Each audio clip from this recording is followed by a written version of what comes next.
Soul keep down friggin' nuts, and the Illuminati helped him bury the body. Subliminal messages in most of his songs. You've been under the spell all along. If someone made a carbon copy of our faded glory, everything you see is someone else's CCTV in a parallel reality. Rookie always wins. King Arminius never sleeps. Musical man isn't really a Cubs fan. I've never seen Jack the Ripper and a monkey in the same vicinity. Druid's blood is saying hey, hey from 1973. There's black, white, and red in alchemy. There are two more foils of cards that you cannot see. I friggin' love me some conspiracies. I friggin' love me some conspiracies. I friggin' love me some conspiracies. I friggin' love me some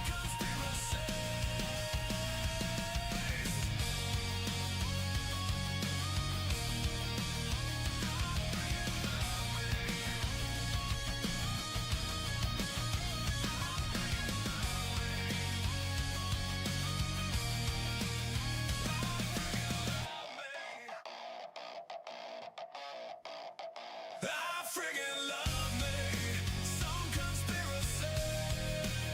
I friggin' love me some conspiracies.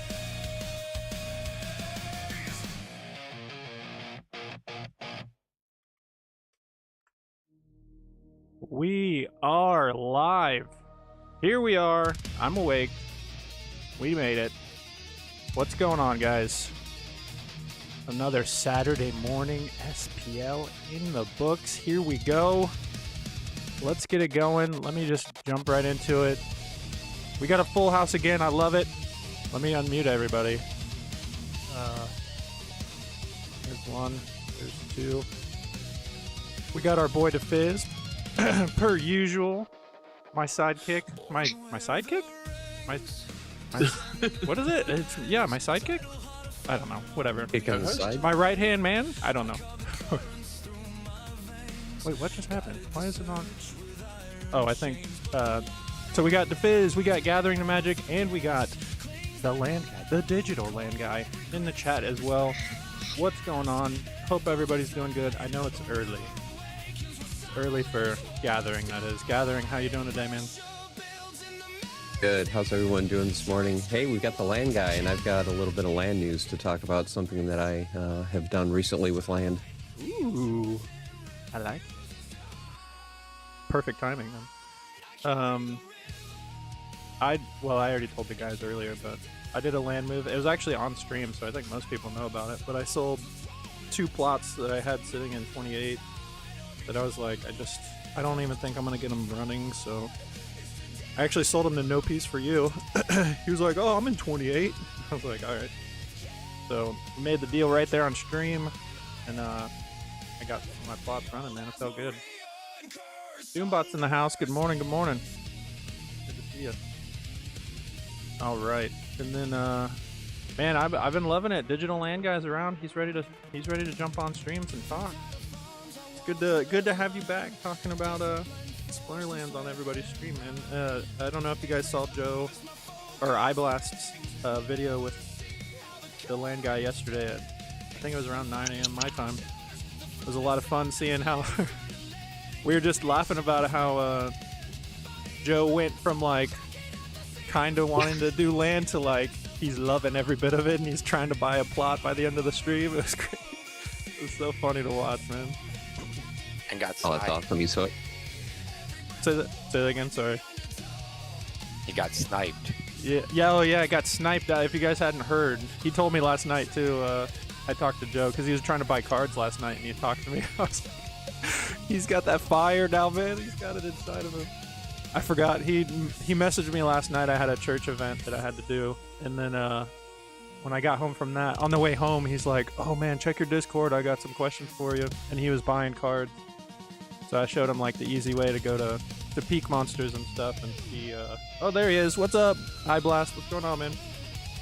I showed him last night the easy way to see the PP per DEC and like what's the best way to go and what to look out for. And then of course, oh Joe, I forgot to say this, there's always Gathering the Magic videos as well. You have land, or your land this week though, right? Gathering? Yeah. Land is tomorrow. See, I know a thing or two. On accident, I guess, correctly. 50% chance. 50-50. 50-50, man. Don Freaking Not's good to see you this morning. One King. That man never sleeps, from what I hear. What's up, dude? Good to see you in chat, man. Good to see you. Doombot with the resubscribe 5 months. He's back, baby. So are the sound effects. Let's go. I think I fixed them last night, so thank you for that Prime sub. We'll definitely get the wheel out. Let me verify that this other thing I fixed. I'm back, baby. Oh, iBlast is back. Let's go, baby. Thanks for the resub, man. We're spinning the wheel twice. Dang, I hope I have enough potions for this. Emotional damage. Yeah, they're back, baby. I may have put a cooldown on it, so you guys gotta chill. Alright? Chill. Too many sound effects. But no, I fixed it. I had to go in and for some reason it had turned the blurps off. I don't know what messed it up, but whatever, they're back. So we'll definitely get those. Let's go ahead and who was the first one? I'll get a number from you. Doombot. Give me a number between 0 and 10 and we'll go ahead and see what we're gonna win, what the prize is. Let me jump over here so you can actually see my screen. Alright. And guys, let me know if the music's too loud. I think I'm just gonna turn it off. We got enough people in here, we don't need music. I feel like, as much as I love Don's music, it's just gonna be too much. We want to hear all the beautiful voices in chat. 7, he said. If I can't do the emotional damage clip, I'm taking my ball and going home. No, don't go home, Don. Please. You're the only one with the ball. You've got to play. Alright, I'm going to the wheel. Doombot said 7, so here we go. 1, 2, 3, 4, 5, 6, 7. Here we go. Good luck.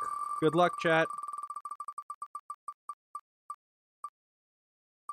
But yeah, the music with lyrics is too much, yeah. Alright, there we go. We're doing an escalation pack, flip it and ship it. You know what that means? We've got 5 winners in chat. Top 5 winners of the Crittercraft will go home with one of the cards from that. Hopefully we get a legendary or black foil. That would be amazing. Doombot is... Or no, you know what? It's going to be Stonefish. Stonefish is the code to enter. It's a little inside joke for Doombot there. Alright, boys. Gathering, you said you had some land something land you wanted to talk about? Yeah, I posted in X yesterday. I finally put my max level common land card. I put it up for sale just because I don't have my DEC for land going. So I'm like, hey, if I can sell this, I can get all my land going, maybe even buy a couple extra plots. So if there's anyone that is looking for a max level common land card, there is one up for sale. There it is. Look at that beauty. Look at her. Put my prized land worker up for sale. Oh Oh, and man. thank you to Crypto Eater. Oh, Wow, you just buy it? Crypto Eater. No, well, Oh, Crypto Eater's got something up for sale. What is this? what is it? Where am I What is, looking? on the non-card market? Oh, they're gone. Oh, I just bought 3 of them, and I think you'll find out what one of them is right now. There's a couple good deals on the non-card market if you guys are looking for some card packs. oh my gosh! More I beta think you'll packs. I, Is I think you'll crypto see something. is Crypto Yep, Eater the one dumping those? Look at this, Jovac with another beta pack. Oh my gosh! $5. He put 3, and he also has some untamed. So if you guys are looking for some cheap untamed packs. Oh my goodness! I haven't heard that in a long time, I man. know, right? Mm-hmm. I remember I bought like Untamed. 2 untamed packs and then they were gone. I feel like when I came into the game. Oh yeah, look at untamed. Crypto Eater's dumping them for $2.99. There's 8 of them. Go. Danderlion's in chat. Uh-oh. Danderlion's in chat. They may be gone already. I'm just shouting it out. Good to see you, Dandelion. Hope you're doing good. I hope you sell it, but then I want to talk to the friend and the family of whoever bought it. Yeah, for real. How much did you post it for? Gathering. I think I missed that part. I think I put 700, which is under $2 a card, because I Oh, think the did I? cheapest I saw was $1.99 per card. You did an untamed pack too, dude? You're too good to us. Yeah, there we All go. right, I'm putting them on here. Spice the wheel up. Let's spice it up. Beta pack. Flip it and ship it. I got a strongly worded letter from Gathering the Magic on Discord, and he said, "Dude, you better start pulling better cards for these people." And I was like, "I'm so sorry." Oh, I'm so sorry. I saw the replay. I was at work Thursday, and then I when I got out of work, I saw the thank you on X, and I'm like, oh, somebody opened the pack. Hope they got something good. And I'm like, man, another standard pack. Come on, we got to break that streak. Yeah, the vanilla, man. We've been hit He with the needs to vanilla get ones. good. Speaking of packs, Dafiz, the people want to know: is Dafiz gonna open again? Have you decided yet? They are in my Manuel. Uh-oh. Well, let me do this first giveaway, and then if you want to open those, we can do that. Uh-oh, there's only 5 people in the giveaway. Exclamation point Stonefish. That gives me good odds. It gives you great odds, actually. Beaker's on there. What's up, Beaker? The Builder. Beaker the Builder. So, Gathering what? So you put the card up. How are you doing on actual land too? You said something about you just don't have DEC right now on your land? Yeah, I'm just short on DEC, and then of course, I always need more cards, and my wife does as well. So if I can sell this, I'm gonna send her another couple plots and get some more workers for us. If the land guy has left us any gold cards, that is. Are you do the gold commons like him as well, or what do you aim for? You're usually doing the gold Yeah, epics, I usually though, right? do gold commons or gold epics. Oh, okay. Gotcha. Now, the last time I checked, the gold rares, though, they're kind of outpriced. Or, like, they're just overpriced, I feel like. From what I've seen. And I don't know if that's... Last time I looked, and it's been a few days, the chaos cards have been really good price. With the packs. Packs are a little bit lower now. They're down to 41 cents, but I don't think there's a whole lot at that level. But yeah, the cards are going down, so it's a good time to pick up those cards. Yeah. Looks like they're 200 packs, 42.5 cents. So pretty good deal. All melatonin again. Surprise, surprise. Yeah. Well, like Land Guy said on X, we're just eating through him. So, nom, nom, nom, nom, What? yeah, the shark. I'll take all the cheap cards I can get, and I'm sure Joe's looking for cheap cards now that he's getting into land. So, and I really think that video with the land guy yesterday got him hooked. Man, he started seeing all these things that he could do, and seeing behind the veil, kind of. You know, when you don't have a land plot and you don't have somebody that walks you through like all the different things that go into it, and then like he was explaining the whole like. Well, I love that he first went into the actual like the trade tab. Like he just started from the first tab and then started talking about everything you can do here with the markets and all that stuff. And it was just like you could see Joe's eyes just like and you even had chat that was like, I didn't know that part, or I didn't know this. And it was like, yeah. It was a lot of fun. And I'm hopefully that series will keep going. I really feel like you know, our community and our market cap and everything is so small that Yep. and maybe this is just like my hopium or something, that I feel like I can get on a live stream and there's like 20 people watching and we could actually move the market. Yeah. Yeah. You know what I mean? It's like, can we move the market? Yeah. I mean, if you have 20 of the right people that we are can move the market easily. Yeah, if you have, just think of that though. If you have a stream that has 20 people in it, and 5 of them are sitting on DEC and they're not really sure what to do with it, and you show them something new that they didn't even know was in the game or that they could do, and then they'd go and just, you know, jump into like I forget what cards you ended up looking at, or if you guys ended up looking at cards. I know you were more focused on like getting the plot started and stuff like that. But just think if like you showed those and then they came in and swooped up like big chunks like you do, Digital Land Guy, every few weeks or however It many only times. takes like $100 each. Yeah, I mean, just think about that. Just and it doesn't take many people. 20 people at $100 each. Because it's not hard to move the market on one card either. Yeah, where it gets interesting for me is when you have a bunch of people just rowing in the same direction. Yeah. Yep. Yeah. I'm here at the moment just buying up all the Chaos Legion legendaries. Oh yeah. Oh, that's right. And you're using them for Cinder though, right? No, DEC. Oh, you're burning for DEC. Oh, okay. Interesting. I didn't even think about that. Yeah. I thought you were using them for the large Cinder burn that they have. No. Cool. Wait, you're buying? Wait, what are you doing? Chaos Legion legendaries. Okay. And just burning them for DC. Are you coming out ahead? Yeah. As long as DEC gets back closer to peg. Oh, because you're burning them and then you're pocketing them in the your land. I'm just staking the DEC. Yeah. So okay, so you're not using the DEC. You just so it's not a loss until I use the DEC. Yeah. Oh, I see what you mean. Yeah. Okay. Wait, you're not literally burning them. You mean you're putting them on land? I'm burning the cards for DEC. And then you're putting the DEC on land.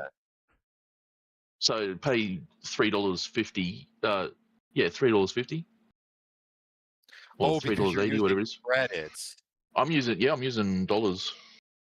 Oh, that's why. So you're trying to. And then I get 5,700 DEC. Bro, and then I just put that straight onto land. Bro, why don't you just buy DEC off me, man?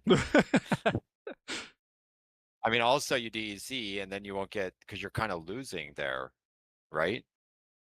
Well, only if I sell DEC now.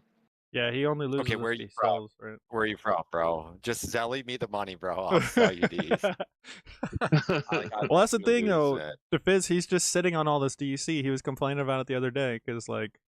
Oh, okay. Well, but I also have like for me, the crypto rail is easy. You know, like. Oh wait, hold on. Virtually. Hold on before you go on. Chat's asking. So, guys, just so you guys know, we have Dafiz is here. We have Gathering the Magic, and the other voice is Level Up Life or Digital Land Guy. I see a few people asking about that, so we got a full house. All right, go ahead, Land Guy. Sorry about that. Yeah, because I explained this before, because in fact, you could probably do it yourself. You're probably going to be way better off moving through the crypto rails. So, trying to get your USDC or something like that into like Binance Smart Chain. Once you do it once, I don't know if you've done it before, but if you do it once, it'd probably be pretty easy, and then you won't lose so much.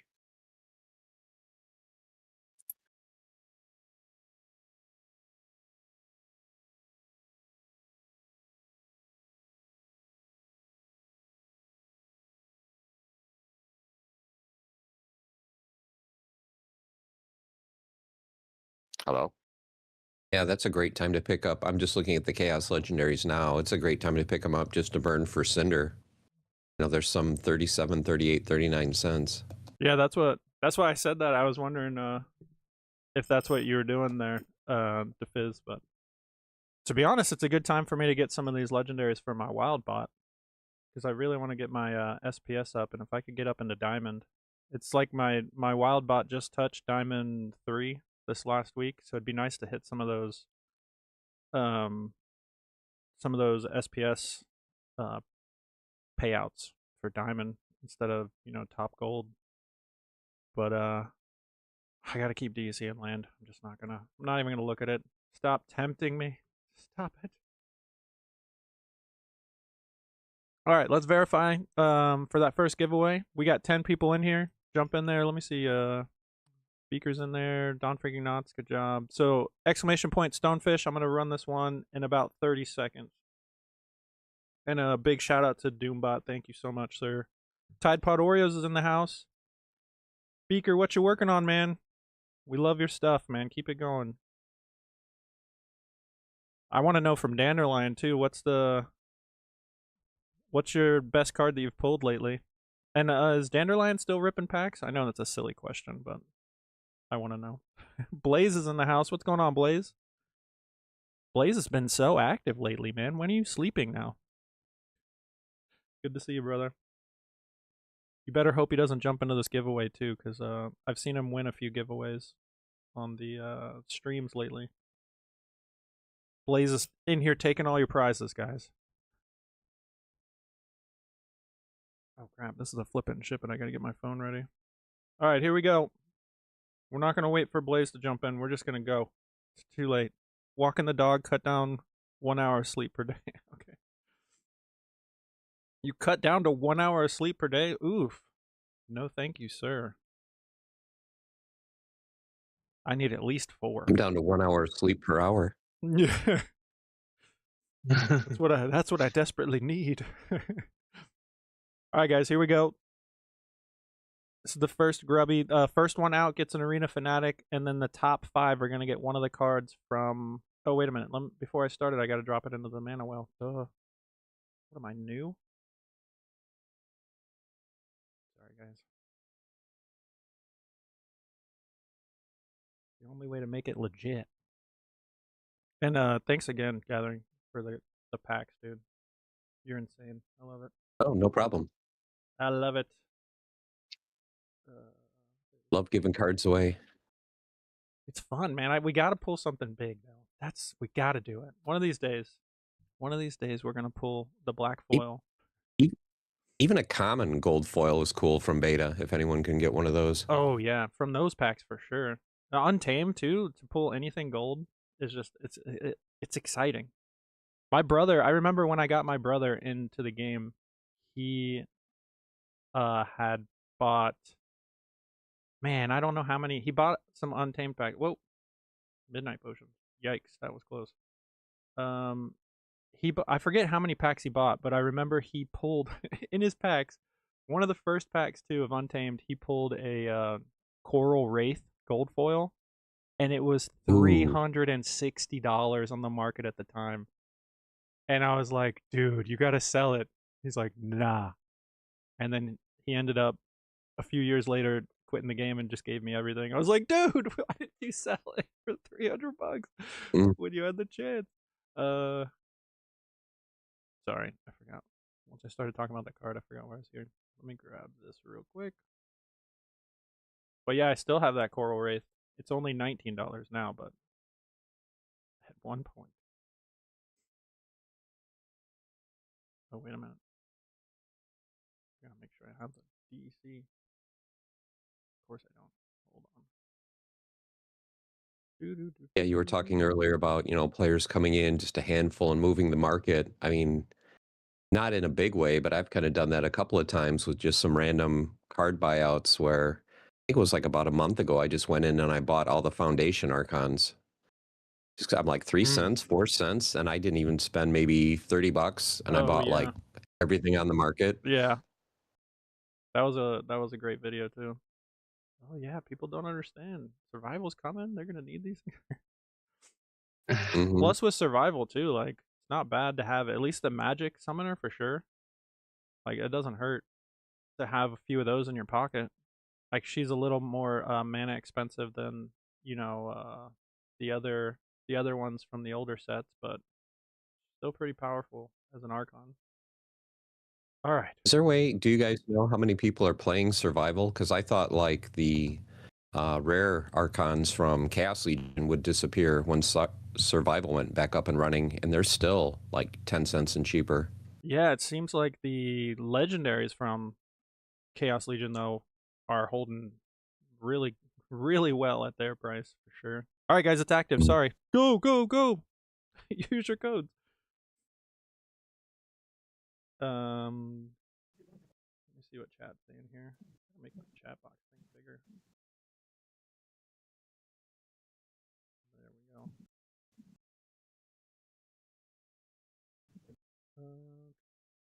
Oh no, who exploded? Monkey Power's in here exploding again. Gosh, monkey. All right, top 5 winners. I missed who was the first one out, but you're getting Arena Fanatic. Oof. Dafiz just got taken out right before. Oh, number 6, Dafiz. Tide Pod number 5. There we go. Now we got the top 5 going. Gathering gets number 4. Dandelions, and it's just one by one. It's taking them down. Oof. In between the 2 finalists here. I'm not saying any names. People get so upset if you say their name and they die right afterwards. All right, Bortle Music gets number 1. Bortle Music. Who was the one that? Oh, Doombot. There you go, Doombot. Going home with an Arena Fanatic. Again, thanks for the Prime sub. Music. All right, Bortle. Let me get the wheel going, and then I need a number between 0 and 10. For the other wheel here.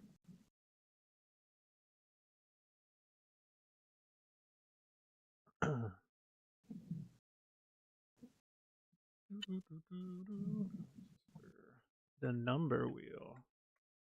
Okay. Numero uno, baby. Between 6 and 9, dealer's choice. So we're going with 8. All right. Or no, wait. Yeah, we'll go 8 because 7's always picked. So we'll do 8. So here we go.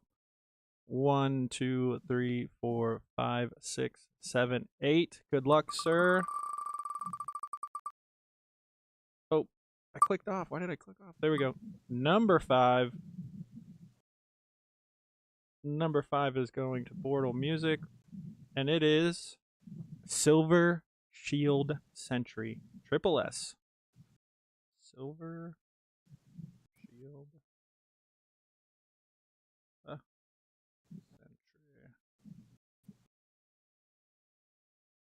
All right.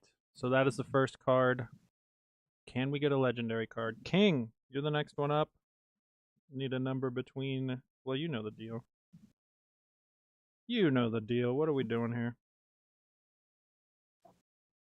I'm going with 7. Okay. He's going with 7. 1, 2, 3, 4, 5, 6, 7. The best of luck to you, sir. We love that RNG. He gets number 1. This is not an alchemy pack. Normally, you guys would be big winners already. But, oh, it's the Steel Shield Arbalest. Lots of shield stuff going on.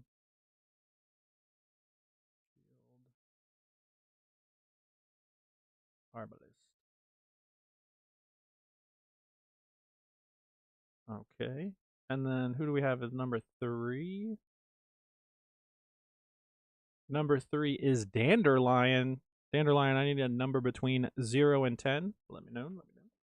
Let me know.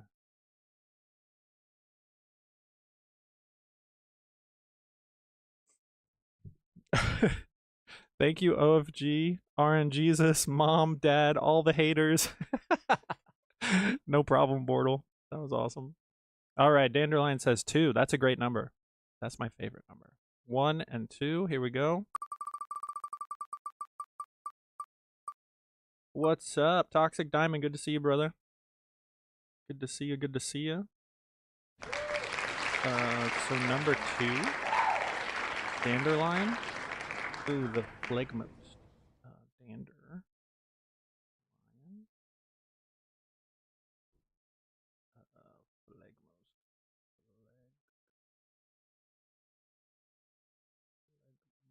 Moist? Phlegmos.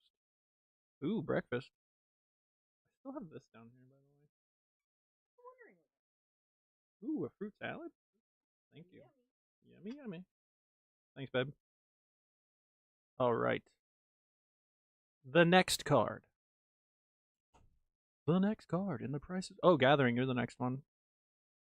How many shuffles would you like? Oh, 4 for me. You put it over there.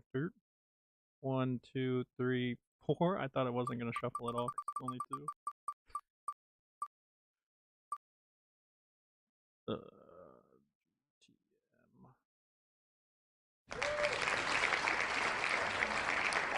That was number 3, right?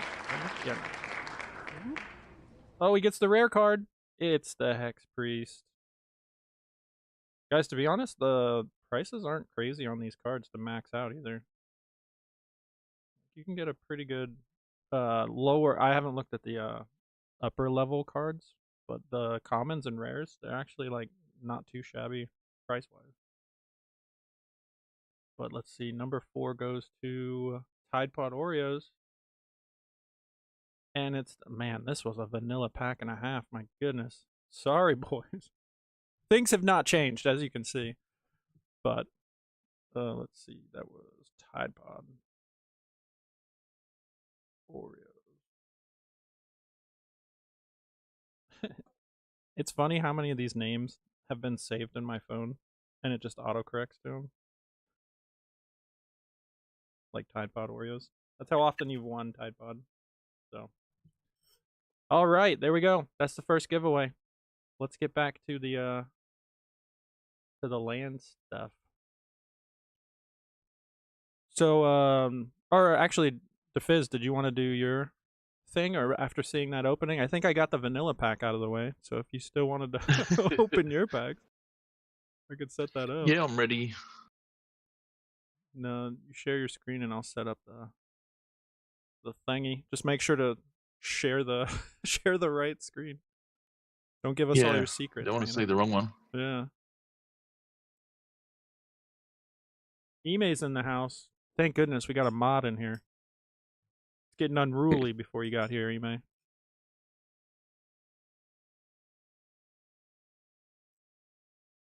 I think Dafiz is due. I think it's going to be a good opening. I really hope so, man. How many did you buy this time, Dafiz? Did you go back to the 50, or did you did you stick with the normal? I've got 63. Okay. He's a glutton for punishment. He's going to open 3 21 times. Yeah. There you go. Oh, that's not the right one. I could always just open 50 and see what happens. Well, that's your call, dude. They're your packs, man. You do you. There we go. I think I got it nice and wide for people to see it. Yep. I'm gonna start munching on some of my fruit salad my wife made me.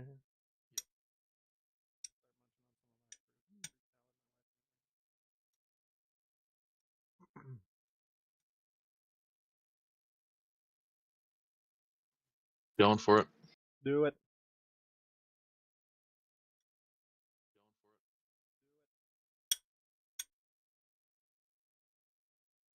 We managed to get Dander in here even? Must be the packs. Yeah. He heard Dafiz was opening packs and he's like, I gotta get in there. Yep. There we go. There we go. Oh, Yeah, it's not too bad. I thought the Epic could have done it too, you know? Come on.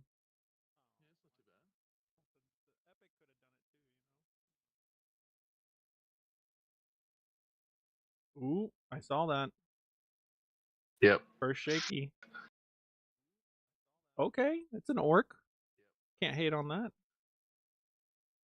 I still need to complete some of me The legendaries. 0 mana ones? Oh, just all of them? Yeah. How close are you to a max set? You haven't checked recently? Yeah, about, I don't know, 60%. Oh, okay. It's probably most of the legendaries, I'm guessing. It's a nice stack of epics, are there? Okay, another gold. These other ones can turn gold too. They don't have to hold back. Yeah, you know? come on. Come on. Okay.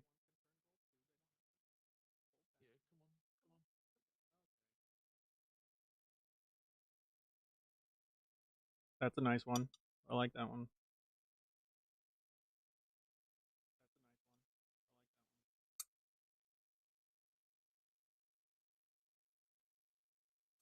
It's all the shakies. Yeah, what happened, man? I'm telling you, those first two like 50 pack openings you did, there were so many shakies, and now it's like, I know. oh, it saved it for the last row. Oh, come on. Yeah. Yeah, 60s definitely. We got to stop with the 60s thing.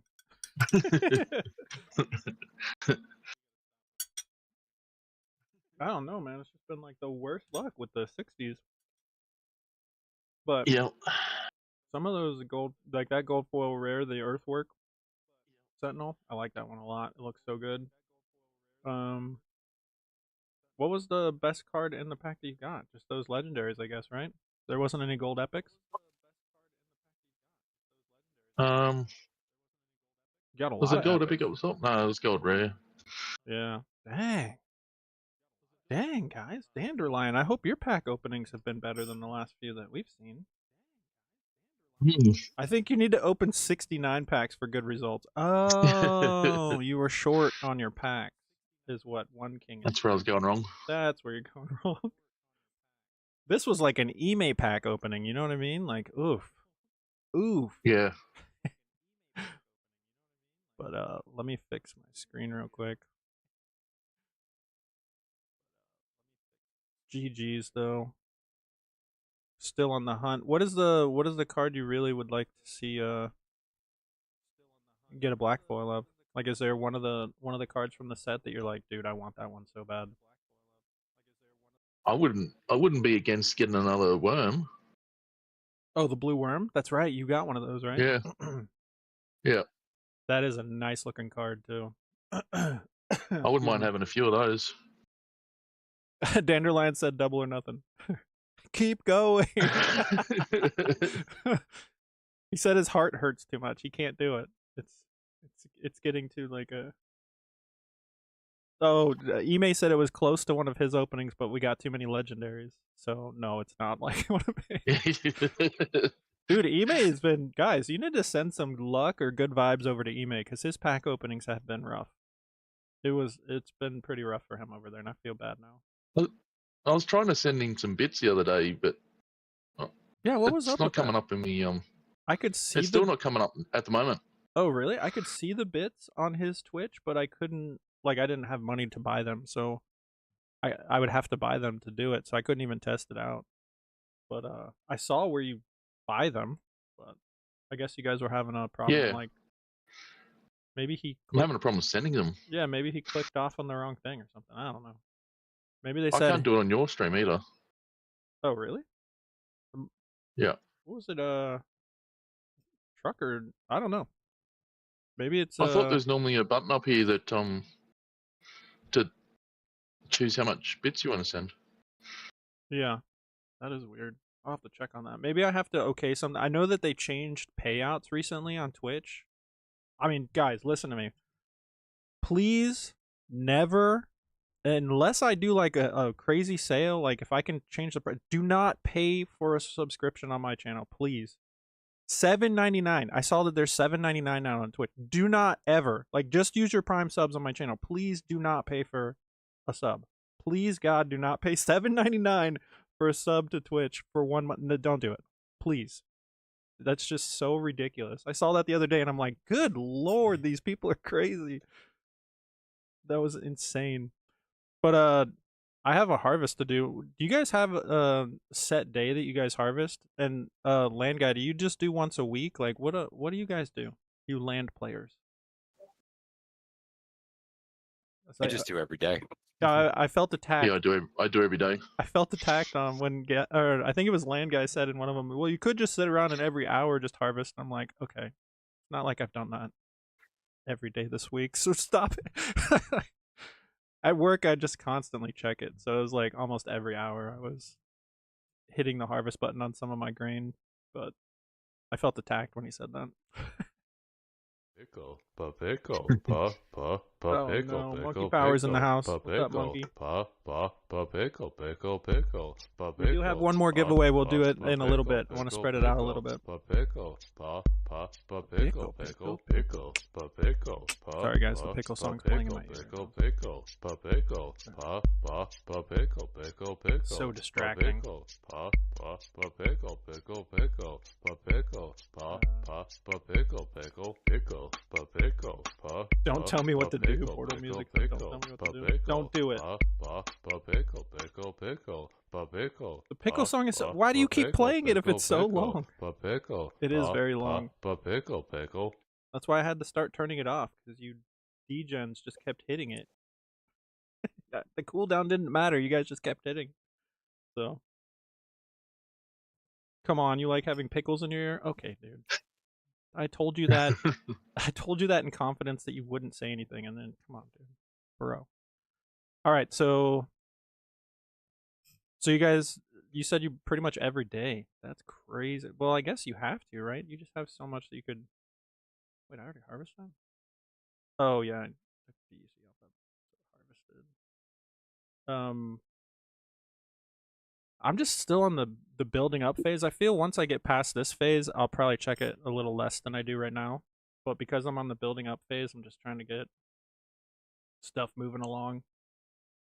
And it's also the degen nature of myself, where it's just like, come on, we gotta keep moving.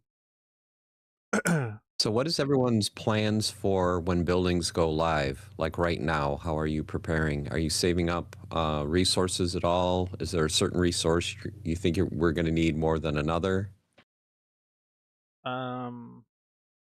Me personally, I'm still keeping myself in building phase. Like I've cleared all my plots, so I'm good with that, right? But now I need to do pretty much what, you know, land guy does, is sweep up at least some workers. So I'm getting rares here and there to have those low level workers, but at least have my plots up and running. Because I mean, I feel like the biggest bottleneck is going to be cards once buildings come out, and you can put so many more cards.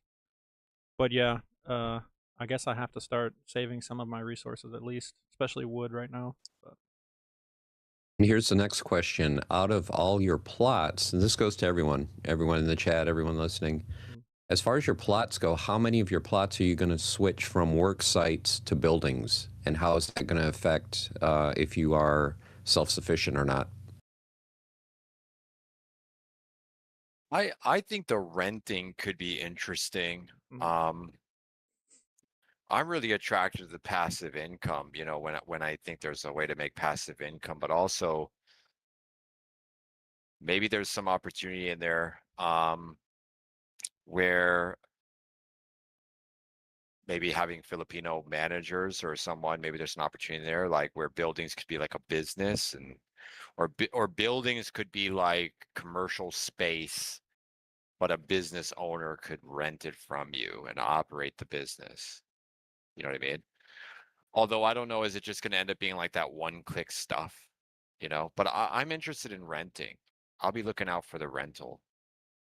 Yeah, I have to read through the white paper as well. I know Lunacy is really like well versed in the white papers, but I feel like I've heard Matt talk in town halls where like once buildings come out too, the resources that are going to be produced by them are going to be like a time thing, kind of like clearing your plot and stuff. Like it's not going to just be one click, boom, you got your new like I can't just go into the building with the iron and be like, bam, I got my egot or whatever, my iron egot.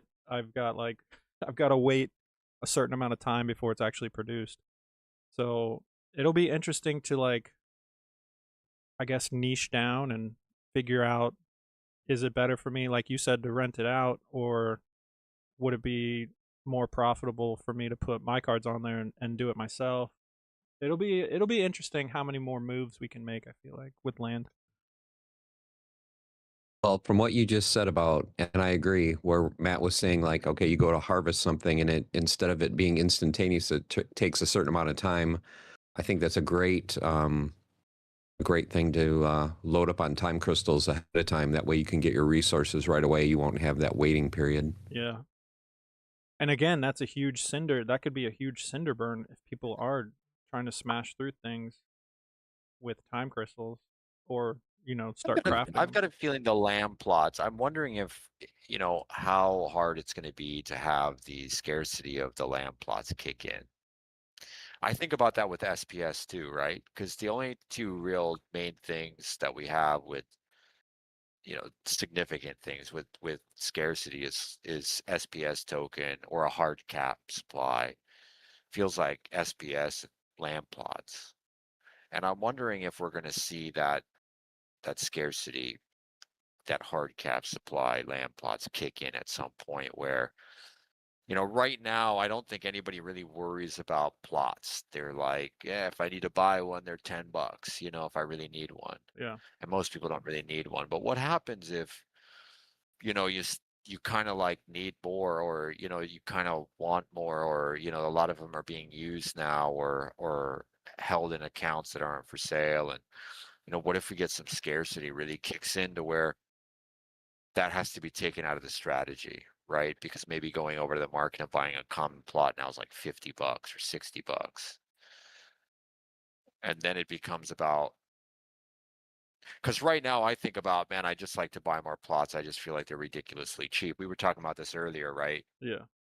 About how it's like still mind blowing that you can buy like a plot right now for $8.99 and it has building on the box on it. You know what I mean? You're like, what? Yeah. I mean, the building in the box can't be worth zero, right? But so it's pretty fascinating that you're getting some value out of a building in the box, plus you're getting a land plot. Like, what is it, like $7, $6 a plot, $5? Yeah. I wonder. So building in the box, you're gonna get like level 1 buildings first thing, or is it just the core that you got? Because didn't those come with the core already? You didn't have to purchase a core on top of it. Yeah, so let's just say, like for the argument's sake, let's just say like it's not worthless, right? They're gonna do something Yeah. for us, right? Yeah. So that's just like, it just feels like, my point is like when you're buying a plot with that on it, it's like you're getting some weird coupon or discount, on top of the $8.99. You know what I mean? Mm-hmm. It's like, how low can we go? Let me read some chats to you guys, since because Gathering did open it up to the chat and they're going off. So let's see. Tidepod says, right now I have 7 plots that lose DEC per hour. Those will be switched. So you're doing research or SPS? Let us know in chat. Beaker says, still curious what they will do with building in a box with other plots with work sites. I would hate if they were useless. Yeah, I don't think they will be. Like, the team's pretty good about stuff. Like, if they sell it as something, they're pretty good about going back and giving it at least something. Yeah, they're not just gonna like stiff us. Yeah, because I feel like that would be, because you paid extra for that with what was it, the DEC C or whatever, that the batteries, I think you paid for. I forget, one of those other DEC burns, another token, I guess. One King says, I don't quite get land buildings yet. It just seems like they're arbitrarily using them to soak up card liquidity, but the number of units you need to equip seems very excessive. Any thoughts of the land, or from the land guy? I think that what they're going to do, and I don't think this is rocket science, just maybe if you're paying attention, you probably can pick up on this as well, that they are going to continuously I would bet that moving forward from here, they are going to continuously, the land updates are continuously going to benefit the small guy, right? Yeah. That's my, I think that's pretty clear. So this is one of the reasons why my strategy, I try to align myself with more like where I think we would be in 5 years. Not saying that like I'm sacrificing everything for 5 years from now, but I try to align myself with where I think the longer term direction is so that I could kind of like not have to totally switch up my strategies and stuff. And I think having, I've always thought that the common plots was where it's at. I think just owning a ton of common plots, Hmm. not worrying about what region they're in, not caring about, just buy up the floor of the commons. Yeah. And then maybe monetize some of them and have a little fun. You know, Beaker said something that maybe I can address. Beaker says 33% is only in use, so not near scarcity. This is my pushback to that, though. 33% is what's active, Yeah. but you don't know how much land plots are sitting in people's accounts. I have a friend that came in here. I told him to buy land plots in between the price range of $10 and $15 when they went there. And my advice to him was buy these land plots, log in every day because he's got a really good job and he's got no kids. And I said, Mhm. take $500 a month of your income. Buy these land plots, just buy the whole floor out, $500. And do that every month and don't even log in the game. I'll let you know when it's time to log in. Right. And he Yeah. did it for like 6 months. Right. So I forget how many plots he's got, but a lot of plots. So my pushback on Beaker is yes, 33% are active, but like, for example, my friend, and you know, I think there's some guys out there that have regions that haven't split any of them up that are not active. But I think the mindset was this thing's going to take a long time. It's nowhere near playable. It's not a game. It's not fun, but I'm going to come back in a couple years from now and play. Because I know guys that follow my X account, you know, Mhm. I'll give you one, for example, Night Tav. Uh-huh. You know, Night Tav from, I don't. The name's not ringing a bell, but go ahead. yeah, he's on the rich list. He's probably, I think he's got like 1,600 plots. So he's pretty high up there, probably in the top 20. Uh-huh. His land plots are not for sale. You know, like he just doesn't believe land is a game right now, Yeah. you know? So I think there's a lot of guys that are just waiting. Mhm. They're not just necessarily, you know, and so I think there's a lot of land plots that are just not necessarily going to be for sale. Yeah. Now, how many of So those guys do you think are sitting on those for the game to actually be established? The prices to, reach highs like you were talking about the other day. You could see land plots in the future being $100 a piece. How many of those guys do you think are making or taking that risk, sitting on like 1,000 plots, like you said, like maybe a whole region? They're waiting for the game to be built and the prices to get back up there, and are just going to dump those on the market, or not dump them. Maybe they'll do it piece by piece, stay in their keep, their castles if they own a region or something Yeah. like that, and then sell them off piece by piece to get their money back, or get some money back in the future when the game's actually up and running. Do you think there's a few guys out there like that, or is that too much of a Yeah. risk? Yeah, I do. I believe that as you go up in price, every level is going to trigger sellers that just are happy with that level and decide like this is the level I've been waiting for to sell, right? Or Yeah. something like that. Yeah. But I think as of right now, we probably have, like, I'll just use SPS as an example, and land plots are probably the same, that I don't think that 100 is going to be that crazy. You know, I think that, you know, when land plots really start, I don't know if you remember this, but when land plots first had like a market that you could really, like, we could start selling them. And remember how you couldn't split a region up, and people like Gank were mad because they said, "Oh, I've got my region, but I was only able to sell it as a whole region. If I could have split them up into plots, I wouldn't have been stuck with this entire region. I would have been able to take some profit." Yeah. So remember when we could actually split them up and they were individual and you could sell them individually and stuff. And they kind of launched a common plot floor price was somewhere around like 65 bucks, Mhm. right?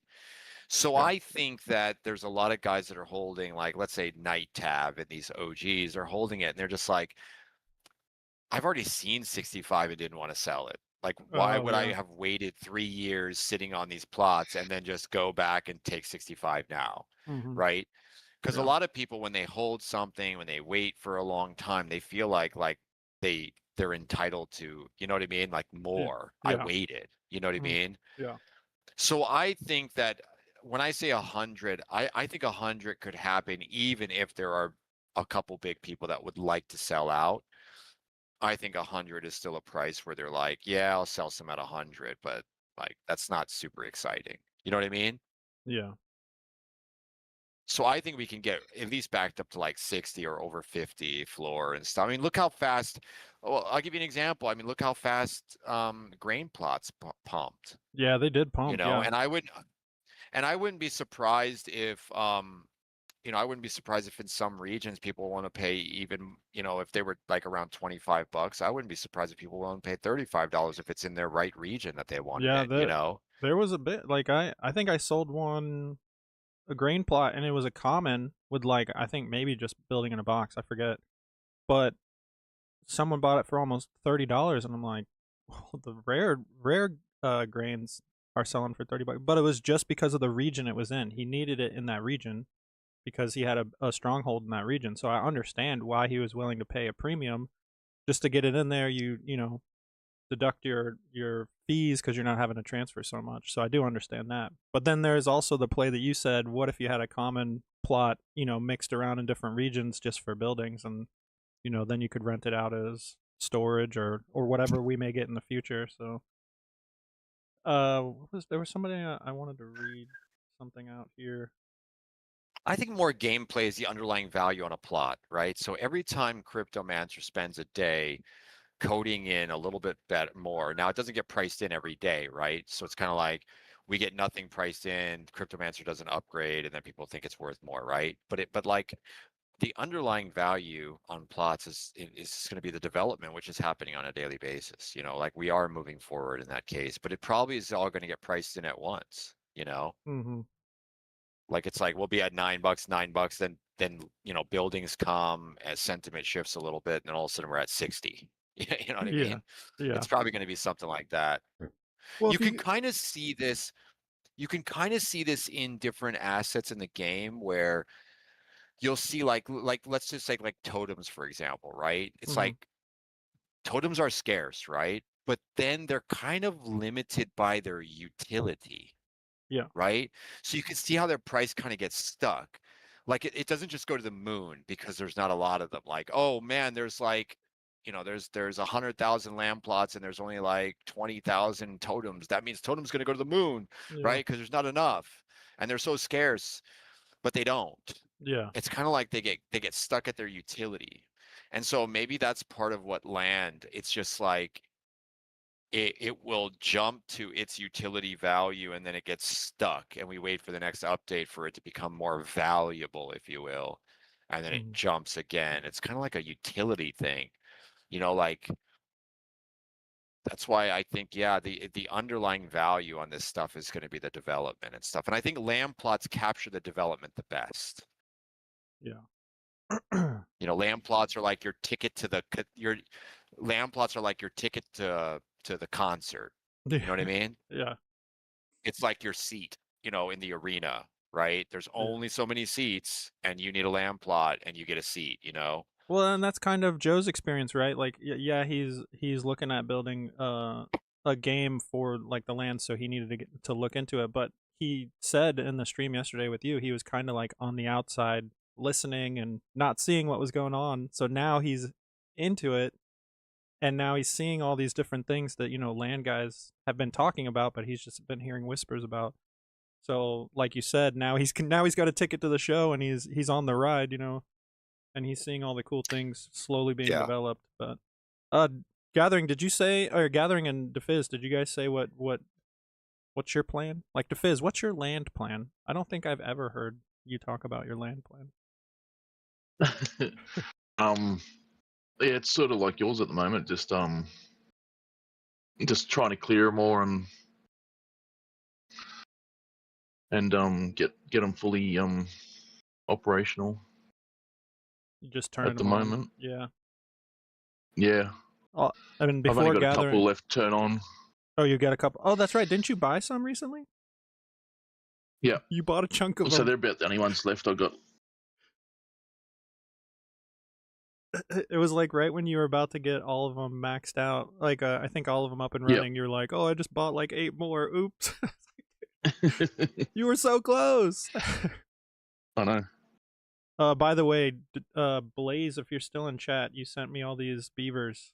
What am I giving these away? What are we doing with these? Tons of beavers. Regular foil, and then a level 2 beaver even. Crazy. You're a madman. And then so gathering, well, did you say what your plan was when once buildings are here? Or were you talking Well, about what I'm trying to do, Oh, go ahead, sorry. I'm trying to save up resources for the buildings because I think the resources are going to take a ton of natural resources. So my thinking was if I can sell my max land worker, that'll give me way more than enough DEC, get all my plots, fully staked, have some funds to get, some more gold epics and gold commons, get everything, where I think I need to be. And then if I am generating extra DEC, turn all that DEC into resources and just build up for when the buildings come out. Because I think they're going to make it like, where, the whales want to come in and level their buildings to 10 right away. Yeah. And I think they're going to gate that some way. They're either going to make it where as you level them up, it gets increasingly more and more expensive to where to go from like 9 to 10 is like more than most resources that are left in the game, that kind of thing. So I'm just trying to build up right now. But step number 1 is to get all the plots up and running again. So yeah, I need that DEC. Now, I just read the chat, and I don't know if you read it, but Beaker was saying maybe I should make a trade with my land card for a keep. And there is a keep I would in do that here. right now. The keep in If here. anyone wants to trade a keep for my max level common card, hit me up. The keep I will right trade it to here. you. Maybe you should talk to Bam over in buy sell trade, because I mean your card price is just around the same thing. I'm not sure that he wants a card for a keep, but you never know. Actually, he might be. Well, selling. there are a couple keeps right around 750. Yeah, so right here. There's a couple that are going to get scooped up. 745 is the lowest right now. Now, if it doesn't It's sell not my in the region, next but week, to get a keep, I would do it. he might drop it another. He might drop it some more next week if it's not sold by next week, because he has been dropping it. It was at 9 something the other day. That's crazy, dude.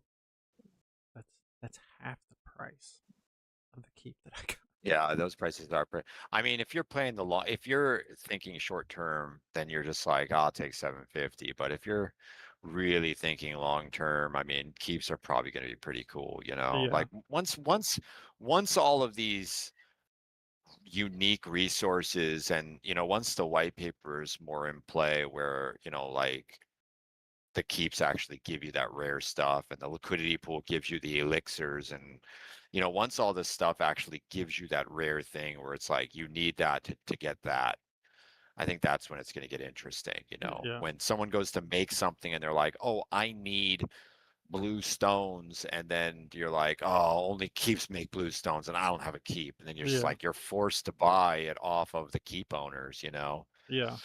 or buy a keep yourself. And I think that's when it's going to get interesting, because I think the more that people the more that people make a decision that is somewhat leaning towards the entertainment side, that's when it's going to get really interesting, because people start ignoring the profits, the money, the calculations, the ROI. I mean, I do it now. Sometimes I go, you know what, dude, I'm going to do this because this is just what I want to do. Yeah.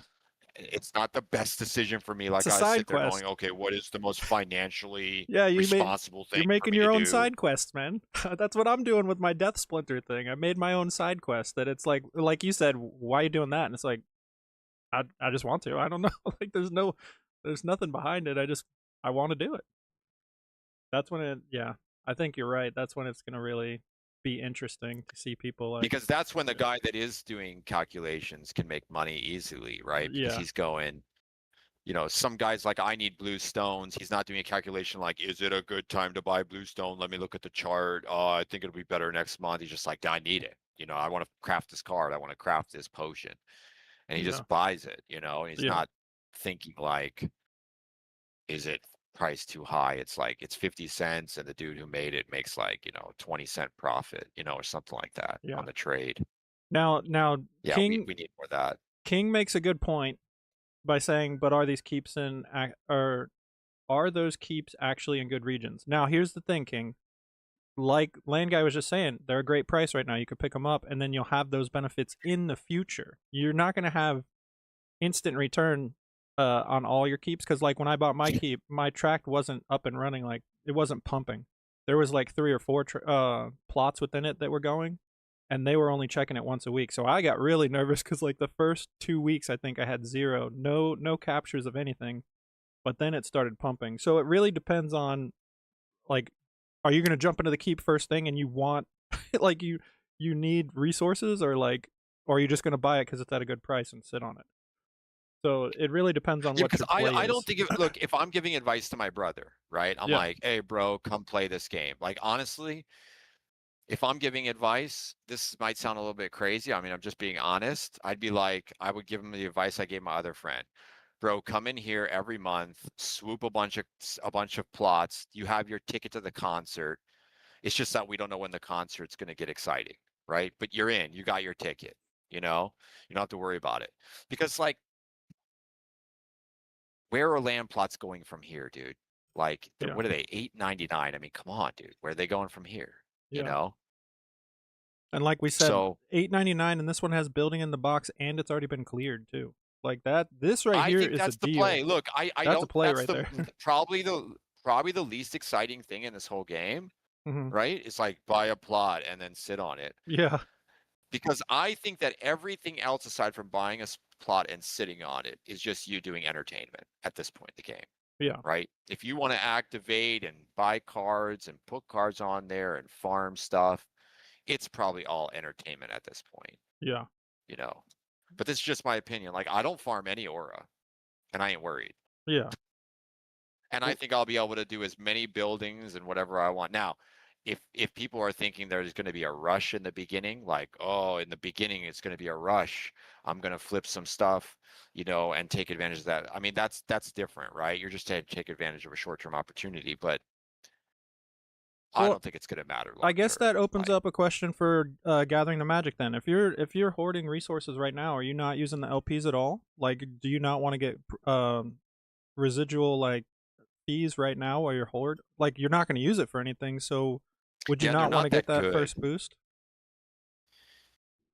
Yeah, I think the resources are way too cheap right now compared to how much DEC you get. So, I think those numbers are going to move dramatically, especially when buildings come out. Mhm. So I figured, basically whatever the herd is doing, you want to do the opposite in most cases. So to me, where most people are, not building up their resources now, now's the time, before the news comes out of, hey, this is how much buildings are going to cost, X amount of stone, X amount of iron, and everybody's like, oh crap, I'm short 1 million grain, or I'm short 1 million stone. I need to go in and grab it now. And then you see the price move way up. Well, but I guess let me rephrase my question. Because you're just hoarding it and you're not going to be spending on anything, do you have it sitting in the LPs right now to gain fees while you're sitting on it? You're not. Okay. No. Okay, so let me maybe I should be. I'm not an expert in LPs. Maybe I should be, but yeah, right now I'm just in the accumulation phase. Because you're not penalized, and I think Land Guy brought this up when he was talking to Joe yesterday. After 30 days, you're not penalized for taking them out. So what you could do, since buildings are not coming out within the next 30 days, at least I don't think they are. I mean, maybe maybe they will. I don't know. But you could put them in there now and get your fees, earn fees over time, and then you could pull them out later. Except he needs DEC to pair it with. Oh, right, that's true. Right, yeah, right, that's right, true, yeah. right. Point. Well, let me ask you this, just so that I'm clear. Like, if you just had to, and we're not going to hold you to this or anything, so just throw out the first number that comes to your mind. If I told you right now, you have to tell me when you think buildings are going to come. Just give me your random guess. What do you think timeline? Are you thinking maybe 1, 2, 3, 4, a year? Like, what do you think? No wrong answer. Buildings, Yeah, just your buildings. I think the first phase of buildings, I'm expecting probably around the July August timeframe for me. wait. July is in next month? I mean, July Couple is in months. 2 months. Yeah, 2-3 months. I think he's going to have probably maybe the first phase out where it's like, okay, these are the base buildings that you can build. You won't be able to level them yet, but at least you can get them started. I think they're going to release it in phases. So I'm thinking probably about 3 months out. Yeah, now I understand. Now I understand. I'm glad I asked you that before I started pushing back on what you said originally, because I totally disagree with that. I hope you're right. Like, Yeah. like I hope I you're mean, right and I'm wrong, but I'll be honest with you, man, I wouldn't be surprised if we don't get buildings this year. yeah. Well, I think the final iteration of what buildings are going to look like and what you're going to be able to do with them is probably a year and a half out minimum. But I think they want to get as much out. I think Dave is really pushing. He wants to get land cards out as soon as possible. We got to get buildings going. You know, we've got to get all the other resources out. We got to get refining done. So I think, you know, he's really going to push as much as he can to get it out step by step. So it's not like we're waiting a year and then boom, everything's done. It's like, let's release as much I as we hope can you as soon are as we right. can. I really hope you're right, man. Yeah. But I would absolutely. That's why, okay, now I'm going to tell you why I feel differently than you, and it's probably based on because of our base case of time frame. Because I'm thinking, don't hold anything that doesn't generate income because we could be waiting a while. That's my base case. Hmm. So my base case would be I'm not going to hold resources because it's good if it takes a while. Look at all the opportunity costs I lost by holding a resource, right? Because I do agree with you. I think resources will go up. I just don't think we're gonna have that use case in the time frame you're thinking. So therefore, I'm actually doing the opposite of you. I'm actually dumping every bit of resource I get as fast as I get it for DEC, right? In hopes in the And I in get, the I long get term that that too. Yeah, DEC that I'm goes makes up. sense. thinking I could, yeah, I'm thinking I could produce more, right? So for example, that wood that you're storing could be a card that's generating more PP that's generating more wood. So let me give you an example. Instead of hoarding 1,000,000 wood, I would rather increase my production of wood while I'm waiting, so that Mhm. when buildings come, I'm producing more wood while I wait. So for example, the longer they take to bring buildings out, the more wood I'm going to end up producing by the time they come. Like, that's my mind frame. So now I've got time on my side. So now I'm almost sitting there going, well, I hope it comes early, but if it doesn't, I'll be better positioned the longer it takes. Hmm. And it's perfect for you because you're still in that need where it's like, I need as much DEC as I can get because, you know, I've got more workers I need to buy. I've got more plots that I need to get power cores for, you know, where Okay, where are you at? I'm pretty much in the situation where it's like, okay, I've pretty much got the plots I'm going to have. I've got most of them filled with workers. You know, now it's just, you know, the accumulation phase. Mm. Okay, so hear me out. If I was in your position, because I actually am trying to get to your position, I'm trying to get to the place where I'm just like, oh, I don't have like all my land is utilized, right? Because that's the challenge I'm in. But I want to actually get utilized so that I could buy more plots. See, I'm in this thing where it's like I have this opportunity cost problem where I'm like, $10 for a plot or 4 max level chaos regular foil cards. Yeah. See, that's the challenge I'm in. Now, if I had all my spots filled, now I could say, oh man, I could justify going and buying that $8.99 card off the market right now.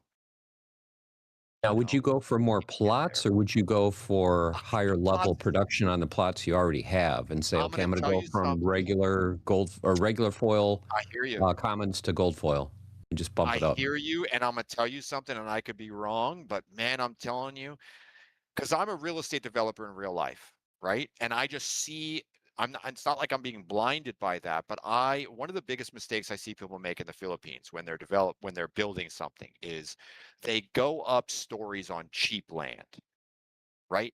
Mm. In my opinion, you only go up. You lose so much ROI when you go up on cheap land. That's why I was joking with what's his name, the Italian guy, land player, Gpone or whatever. I G-Pone? was Yeah, joking. I wasn't really joking with it, but I was saying, listen, I feel like it's better. I'm just taking a stab here. I think it would be better to have 100 plots with level 2 buildings across them than to have 10 plots with 10 level 10 buildings on them.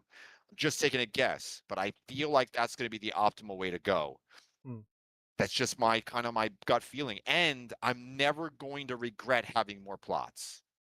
So you're more of Agreed. a I'll never be like, damn it, I bought too many plots. Never yeah. going to happen. You're more of a volume No. play than a what is it? Because I think in the long term, look, in the long term, I love the game. Don't get me wrong. I don't want to talk too much money, investment, but I love the game. But in the end of the day, what I would like to do is have an account that has a massive net worth, like real money. Like I'm just Mhm. like, whoa, my account is worth $1 million. Like literally, right? Yeah. And the way that I think that I'm going to feel really good getting there and how I think I can get there is by dollar multiplied times the amount of plots I have. Right. So when grain jumped from $10 to $25, that's a $15 jump, right? Well, how many grain plots do you own, right? How many grain plots do I own? And then I get to multiply $15 times how many grain plots I own. And I want to do that across the amount of plots. So if plots appreciate, if the floor price of plots appreciate and become $20, right, from 10 to 20, then I get $10 times the amount of plots I own. Right? And that would be core value, right? Mhm. Now I should be able to make an ROI on top of that because I think at the end of the day, a lot of guys are going to be calculating this on ROI. For example, if they're holding a plot that they could sell for $500, but they can only make a 10 cents a day with it, they're going to go, well, I'm going to dump this plot, right? I think that's the way people logically kind of think through it. Some people ignore that. The more entertainment, they'll ignore that more. But I think generally people are going to go on a spreadsheet. They're going to go, okay, if I buy this plot for $20 and then I put these cards on there. In fact, we see those calculators like on Beaker's website that is going to say, if I put these cards on this plot before I buy it, I want to know how much money am I going to make, right? Mhm. And when the ROI makes sense, people are going to pay anything for those plots. A guy will pay $500 for a common plot if he can put it in a calculation and factor in that he can make a 25% ROI. He's Yeah. going to go, I'll pay $500 for that because I'm going to make a 25% ROI. And that's ultimately how we're going to get people to buy higher price plots is because they're going to go, oh, if I produce grain, how much can I make a day? How much can I make an hour? Right. Yeah. And that I think is going to be the real game, the underlying core value. You'll always have the entertainment guy who goes crazy and doesn't even care about what he's making because he's having fun. And there'll be those guys and there'll be some of that. And that'll be great. That'll be awesome. Mhm. But the core value, I think, is going to be ROI based. It's going to be guys going, what does this plot make me? And can I, if I can sell this plot and buy this plot will make me more. Blah blah blah blah blah. Right. Yeah. So what is So it? that's what I'm thinking. So that's why I want more plots. Ultimately, I want more plots because I want more of that core value, right? I want to capture Cryptomancer, the genius coder guy. I want to capture the value injection from Matt, who's sitting there factoring in flow charts and you know what I mean? Like that's value from the community that's flowing into land plots, and land plots capture that value injection, right? As land gets developed, I think plots are in position to capture the value. So I'll shut up there, man, but I'm just, yeah, I'm going, bro. One king says, so you're a land guy in real life too. Doombot said, I'm dumping to fill that land and increase production is what Doombot's doing. Well, I'm not even saying that Gathering should dump it. I'm saying maybe he should put it in there so that he's at least getting some type of return from holding it right now. But if he wants to be first to market with buildings, then it would make sense that he would want them liquid because of his view on when it will be accessible. But let's see. Tidepod says, I think the reward raffle works like land. Players with multiple silver accounts win the raffle. A champion like me with one account does not. I don't know. I'm not winning those raffles either. Listen, guys, I'm not into land, but buying plots and you only deploy 33%, then it must be speculation to be reasonable. You get 0 income if you have a plot and have nothing on it. Yeah, you have to activate the plot. That is true. Yeah. Oh, and Lunacy, what's up? How you doing? Monkey and Lunacy are getting into it, so just chill out, guys. Chill out, okay? They're always And I getting think into it. ultimately that's why they're $9. You know, they're $9 ultimately because everybody that's playing land hardcore with money it feels like they have too much land, right? Yeah. Well, one of the reasons I'm so bullish on land and short term, long term, everything, I want as much land as I can get, is who's working on it. The guy that's working on it is a huge landholder. So you know he's going to optimize it as much as he can. If for nothing else, then he wants it to be awesome for himself. Yeah. So I know land is going to be awesome. Oh, one other thing I wanted to point out, Dafiz was talking about it, where, with the resources, it's like you always need the DEC. One thing that I saw Matt Clark does, and it's a good idea if people do the LPs, is when you harvest your land, let's say you're harvesting and you get like 50,000 wood, take that wood, sell 25,000 of it, half of it for DEC, and then pair it up. Yep. So that's a very good tip for new people or people that want to get into LPs. Go ahead and do that. That way you don't have to worry about the DEC cost of it. Oh, yeah. So, okay, yeah. So it's not taking from your spending, like if you're trying to buy new cards and stuff, it's not taking from that. Yep. Gotcha. Yep. Yeah, it's going to be interesting. I got to go back and Lunacy's been talking about the white papers. I got to go back and read the newest white papers to see the other stuff that's into it, because it wouldn't hurt to know, like, once buildings are here, what their plan for after. I know it can change, but what their first initial ideas for land afterwards would be. But yeah, are they still doing like the serfdom stuff, like where you could have land and lease it out? No. Was that still part of the white papers, or? No, they talked about being able to rent your buildings, because originally it said there'd be challenges with land because blah blah blah. There was like, if you rent out your land, what if someone builds a building on it, and then who owns the building, and da da da. So that's why they ended up resorting to the land you're not renting, you're renting the building on the land. Gotcha. So you still will be able to rent out on your land. It's just you won't be able to rent your land out. So you'd Yeah, still the have to building on the build. land, which Yeah. might look more like, hey, my building is a wood factory and you can just own the wood factories, right? So like if you own the wood factory, now you can start making boards, right? Mhm. But I can't make them anymore because you are in control of the building because I rented it to you. Now, You know, I guess my next question would be, and I don't know if anybody knows this, but let's say somebody's renting your building, they can't upgrade the building, right? Because then what happens to the building upgrades after they stop renting? So I guess you're in charge of, you're kind of like the renter, I guess, like kind of like my job is in a factory or a warehouse, but we don't own the warehouse. We're renting the warehouse from somebody else. So he has certain obligations to keep the building up to snuff. And then, so like, I'm guessing maintenance fees would hit the owner and not the renter. Or the rentee, yeah, I guess. I'll just guess and say I'm thinking it would just be like frozen in place. Like if you rent a level 2 building, like maybe that's it. It's a Yeah, level 2 building. because I'm guessing while renting it, you can't upgrade it, because then you're doubling up on a process, right? You can't, I'm guessing you can't do that. Something I think is, I read the other day, I don't look at the white paper too much, but I skimmed it the other day and I'm looking, and what's interesting is in the same category as where it says, like on the white paper, it says buildings and resources phase 2, which is grouped together with two things: the overview of buildings, but then there's one other thing in that same group, and it's ancient runes. Yeah, that's something Lunacy was getting into. I think Lunacy and No Peace for You are gonna try to do a stream where they get into that stuff, the deep parts of the white papers that people stop reading, because it seems like that's where people are ignoring that part and they're more focused on the actual land stuff. But it's part of the game, all right? It's like I guess everybody can jump into that part too. You don't have to be a landowner. I think Something that I think could be very interesting, and I push for it by like poking the bear. Like I poke Dave on it sometimes. Yeah. And I do it on purpose because maybe I can have some influence in it. But I think no one would be ready for SPS staking on land.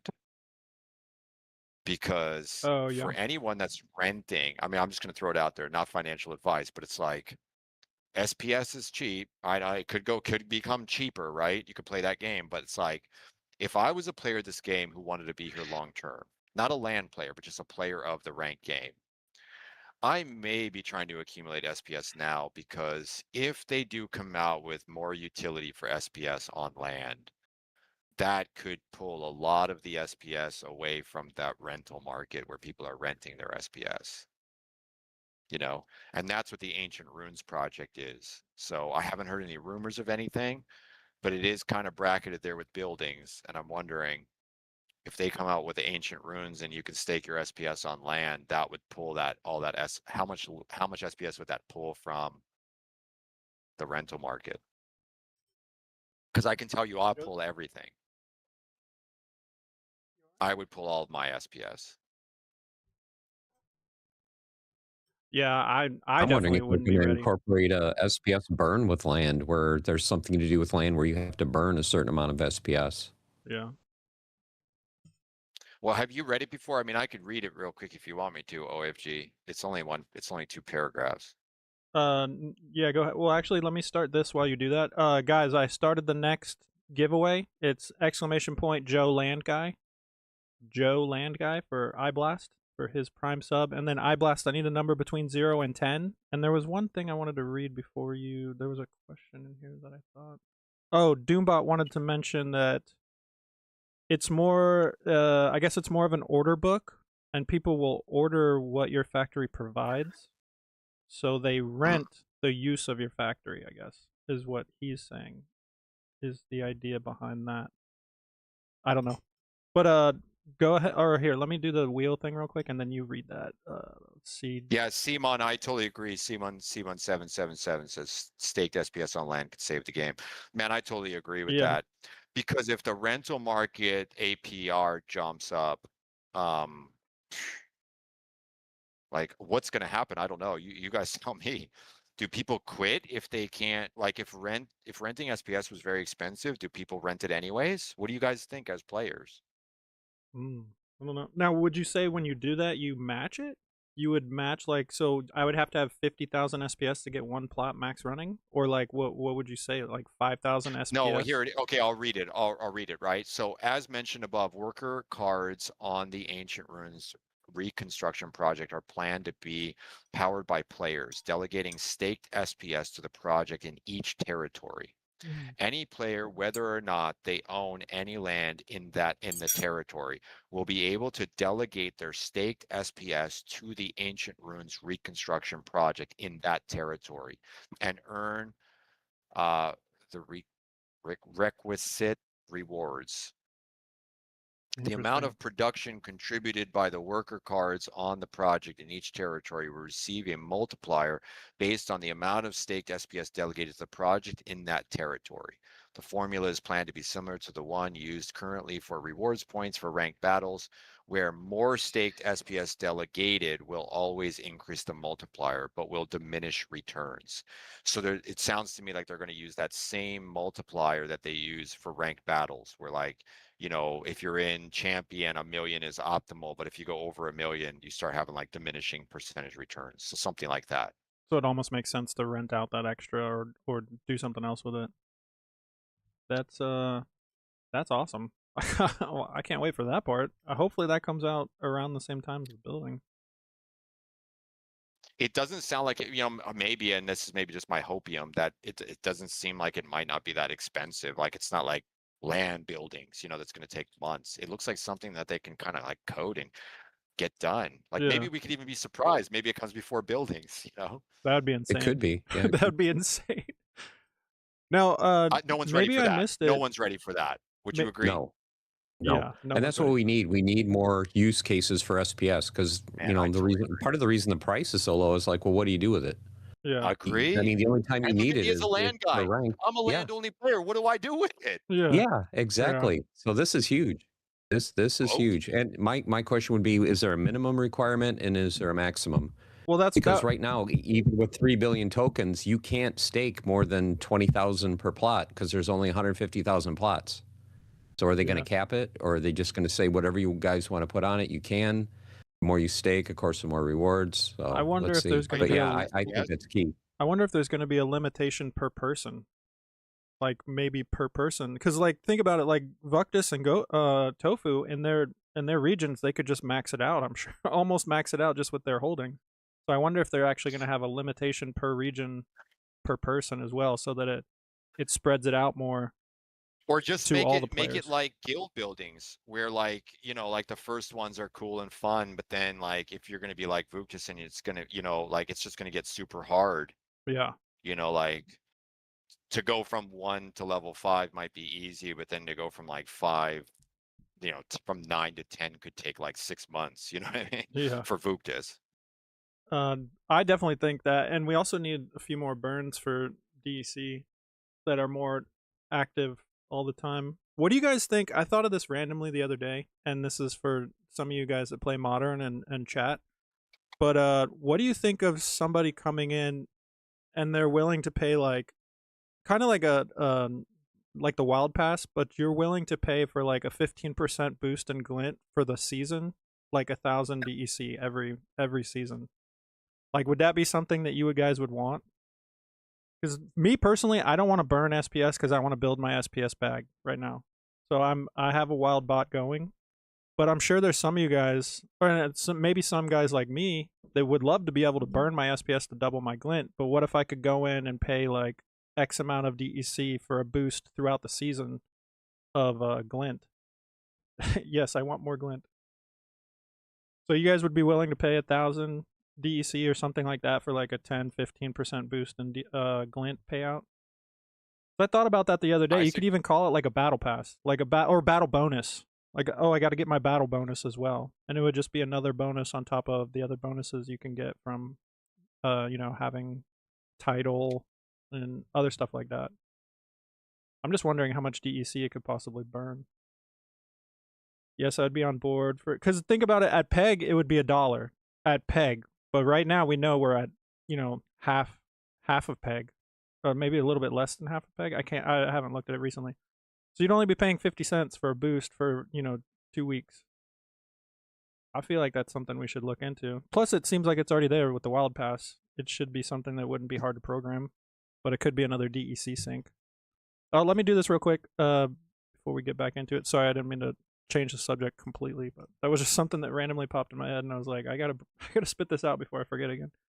But let me shuffle this 3 times, and we'll spin for our next giveaway. 1, 2, 3. I think I still owe Doobot a Arena Fanatic too. Don't let me forget that, Doobot. Wow, look at that! It's another escalation pack. Flip it and ship it. All right. Let me ask.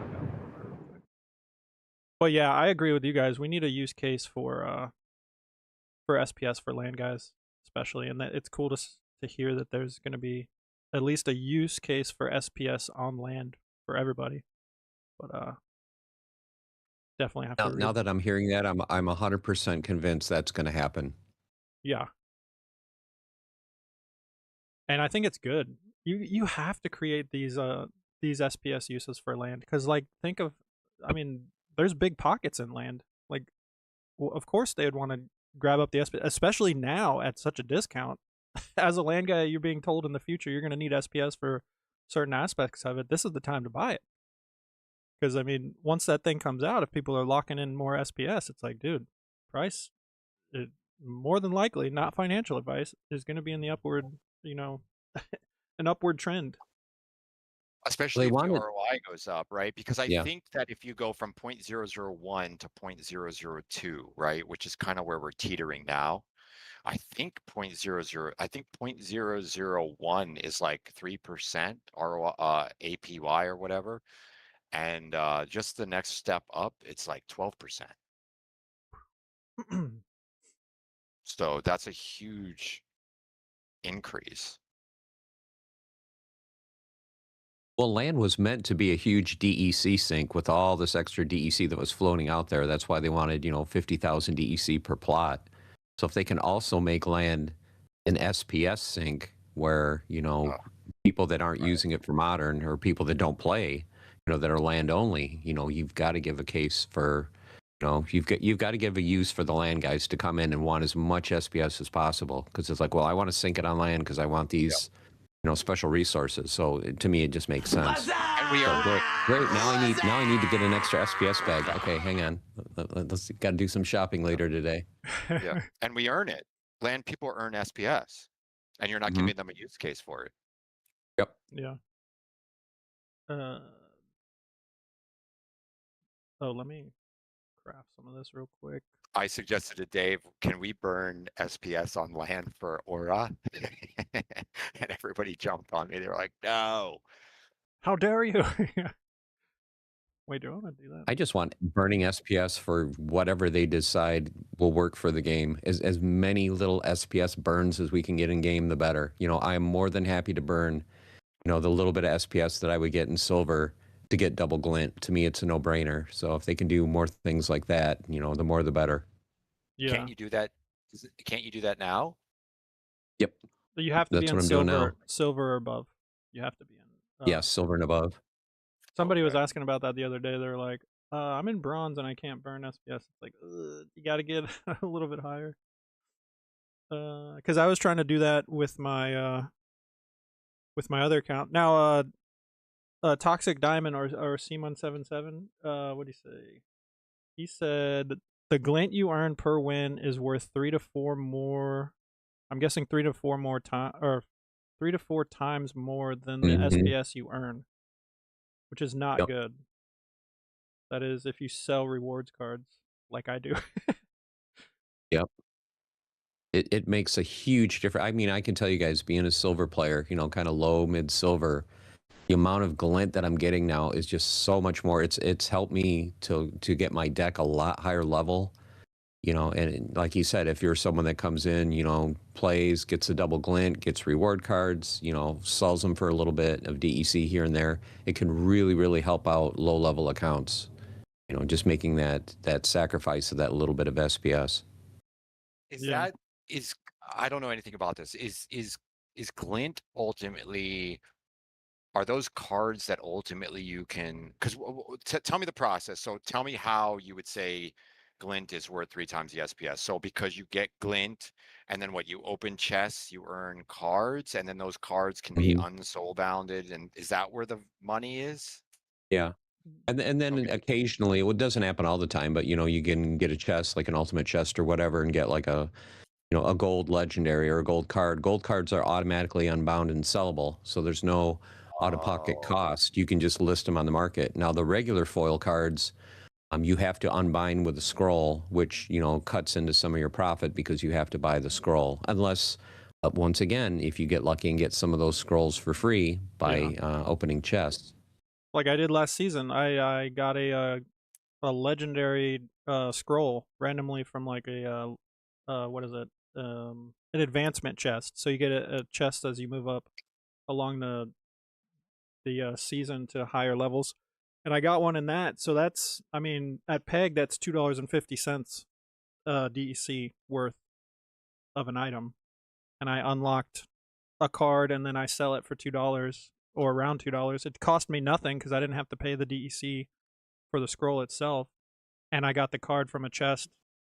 It was what? How did I paid for it? So it was 70,000 glint for a $2 card. But then you have to factor in like how many games did it cost you to get to 70,000.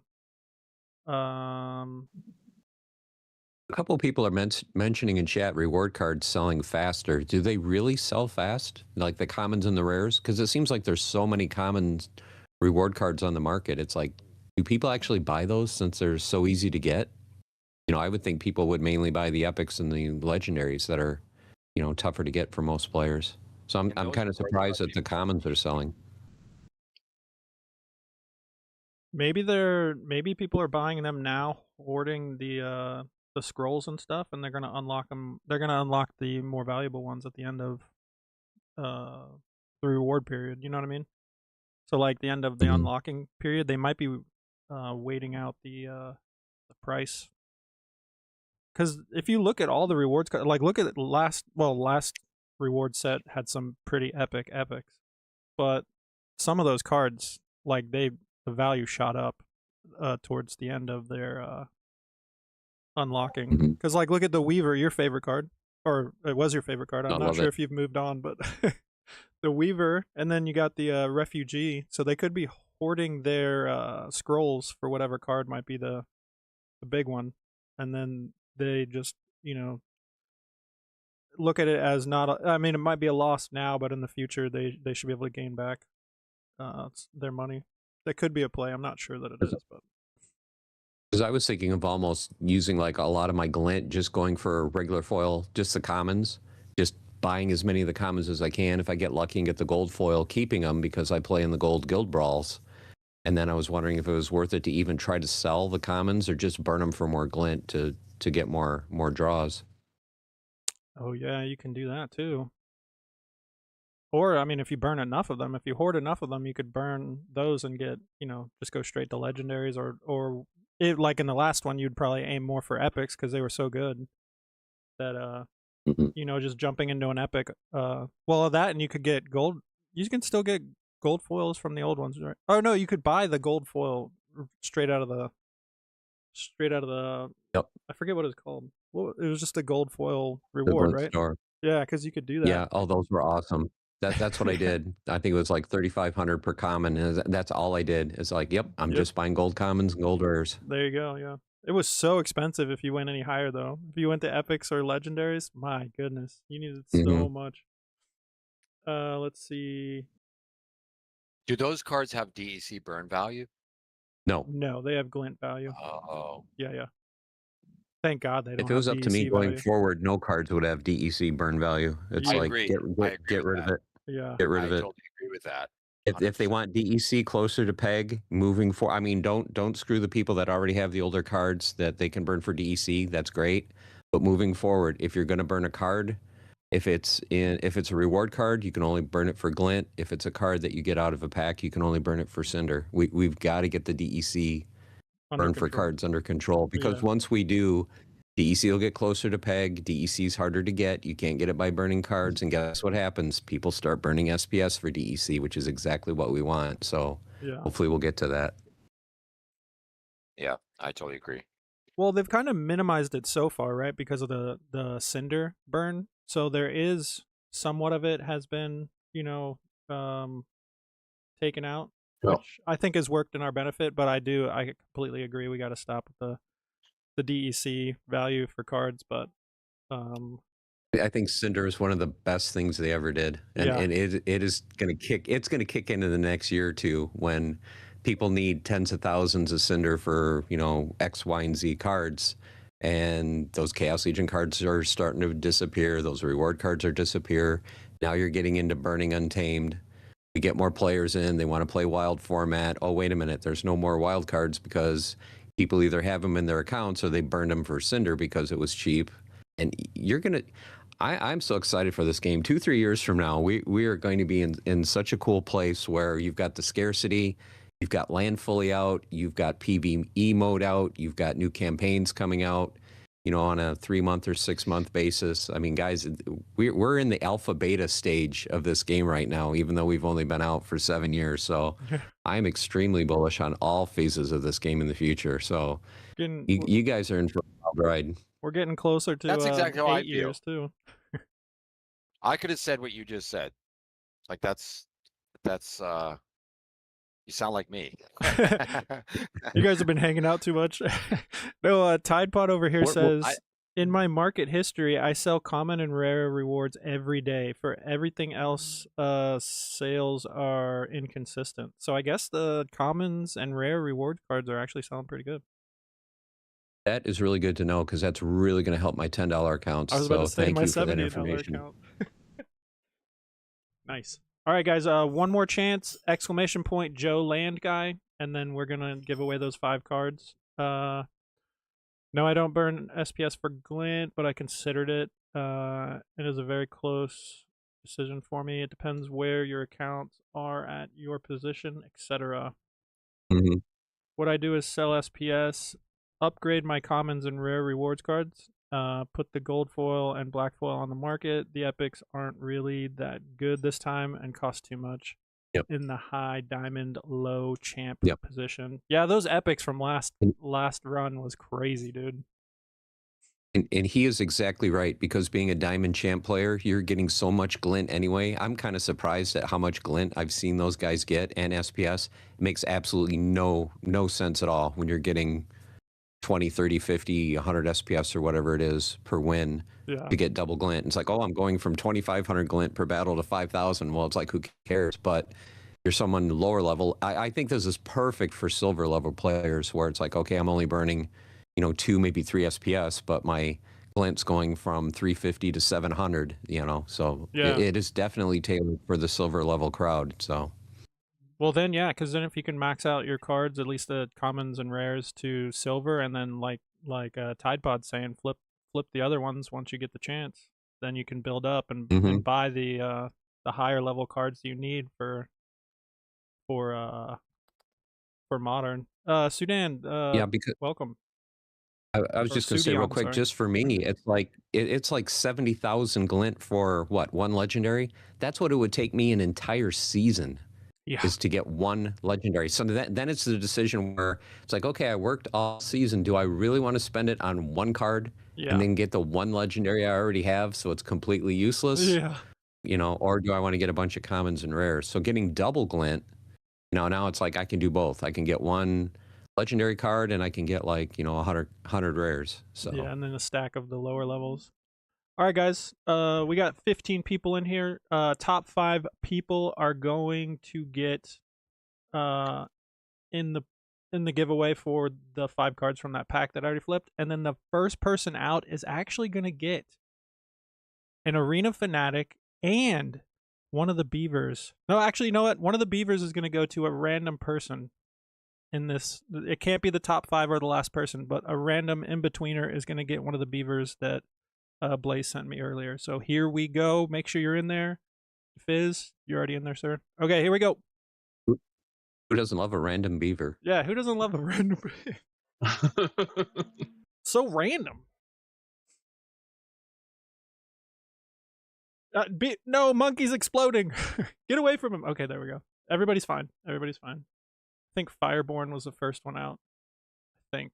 Could be wrong. It's hard to keep track. Got 8 people remaining. Let's see who's going to get the top 5. Got a lot of new players. Oh, Dafiz just got hunted down by that pickle. Ridiculous. Beaker's taken out. Oh, Beaker gets number 6 this time around. GG's, Beaker.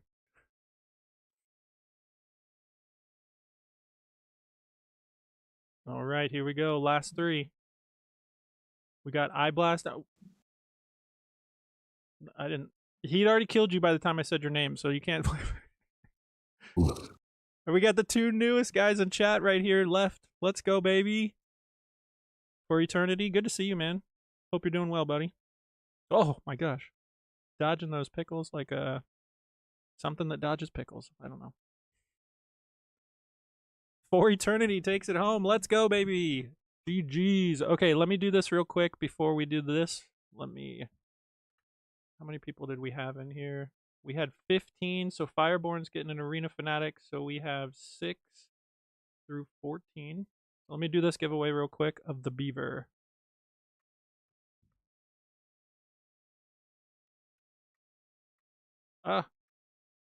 There we go. Okay, I'm going to shuffle it twice because 2 is the best number ever, and we'll see who's getting that beaver.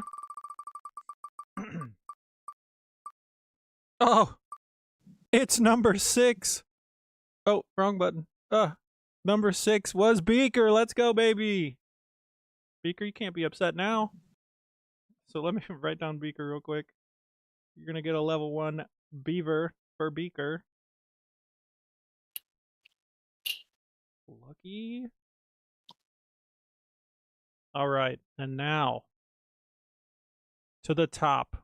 For eternity, I need a number between 0 and 10. And then we'll start the giveaway. I need a number between 0 and 10 for eternity. Let me know. And you guys can talk through this. As long as they give me the number, we're good. We can keep talking. Yeah,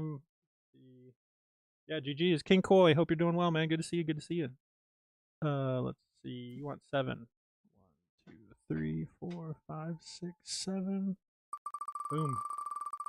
Now, are there any rewards cards that are like, oh, I kind of need that one and I need to unlock it? Because I will tell you, I failed on those epics. I failed unlocking those epics before the end of this last round of rewards cards. Are there certain cards that you guys like, Dafiz and Gathering, that you guys are hunting down and you're gonna unlock by the end of this one, or is there nothing really that great out there? I'll get them all anyways. He's just a collector, okay? He's just a collector. Yeah. Yep. For eternity, give me your IGN in chat too. Number 1. Ooh, the blue worm, great card.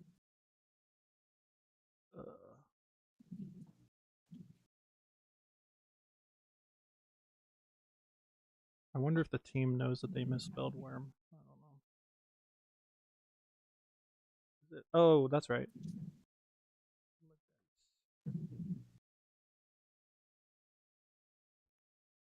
Thank you. You got a blue worm. Very nice. Let me make sure I...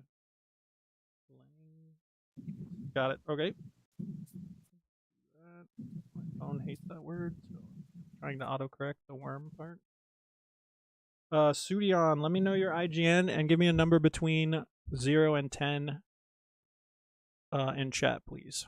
Yeah, I'm trying to think of the rewards cards off the top of my head. Let me pull them up over on this other thing right here. Current rewards card. Let me do all. And then do regular flow. So I have to look at all the different ones. Everyone seems to like that legendary fire card. The Jin, the one that's got a ridiculous name. Azhara. Oh, that thing is nasty. Iban Suliam or whatever. It's a nasty card. What's the best way to use it? Level it to 2 and just play it. That's it? Have you tried hitting that thing? Oh. Once it gets that 8 speed and phase, you're not hitting that thing. I didn't even notice that. You are not hitting that thing. Yep. You play that and you're going to win probably 85% of your battles. Oh, wait. So it doesn't get phased till level 3, but level 2 you get the backfire. Oh, 3. Okay. Yeah. Yep. So you still can get hit by magic, but you'll get the backfire, and more than likely, you're going to be backfiring. That thing's crazy. I didn't even notice the speed until you said that. When are brackets going live? I can't wait for brackets. I'm so tired of playing against max level teams in silver. Yeah. Please soon. Yeah, the caps would be nice. So, Sudion says 8. So let's do that real quick.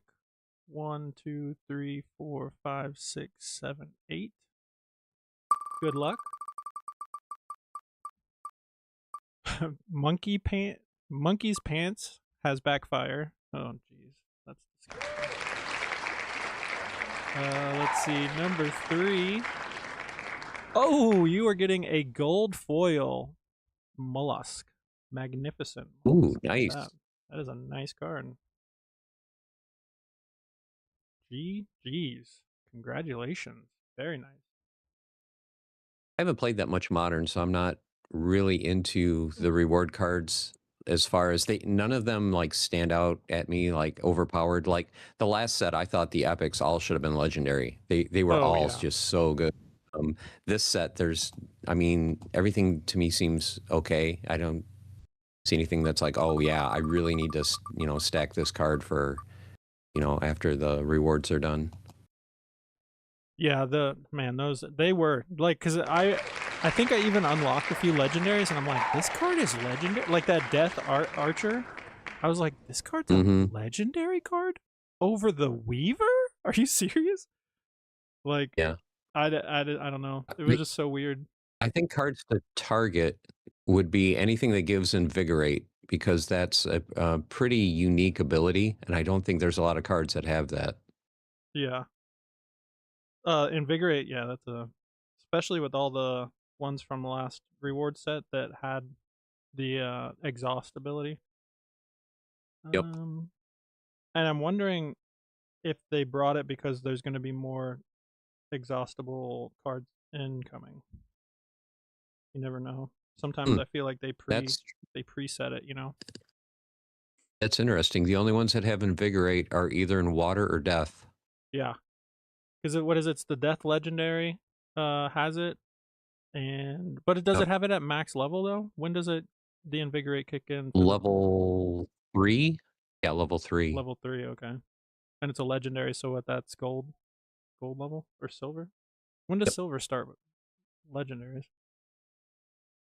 Silver is 2. 2, okay, yeah. So 3 would be the gold and above. Well, I guess gold when the caps come out or whatever. Who's next? Oh yeah, the worm gets it at max level. Okay, that would be one card that I would definitely stack. Would be the travesty. Get as many max level copies of that as you can. Dude, that blue worm, it's a phenomenal card in the lower levels. Like, you pair that thing with EMP right now in the lower levels, you're more than likely, like, put it behind a flank card with EMP's piercing and the armored strike. That thing is ridiculous. If I won like 10, Don't tell people to do that. Please Yes. don't. Okay, guys, Yes. don't listen to that. Do it. Don't listen to that. Do it. Rent the EMP if you can't buy one, and do it. You don't even need a level 2. You just need a level 1. Just go for it. You're gonna get out of bronze real easy. Who was the next person? Sorry. Lunacy. I need a number between 0 and 10. Did you already give me one? I'm just not paying attention. No, Joe gave me 3. Joe, you got the Silver Shield Sentry. I want to spin for number 2. So 7. Okay, here we go. 1, 2, 3, 4, 5, 6, and 7. Good luck. Get that number 2. And this is the Lunacy system. Right.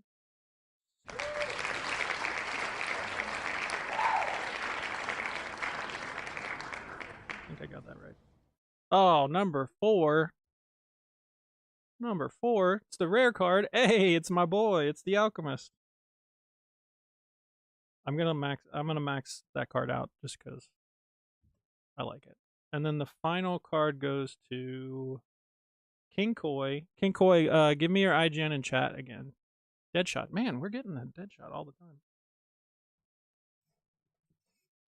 All right. 28 people in chat. You guys are awesome. Good to see everybody here. Bright and early.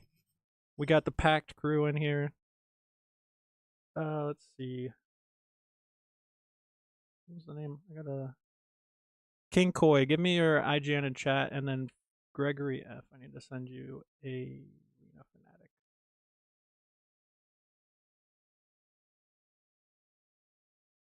One thing mentioning EMP, I know people are thinking about either not getting into Rebellion or selling their Rebellion because, you know, it's the next set to rotate out.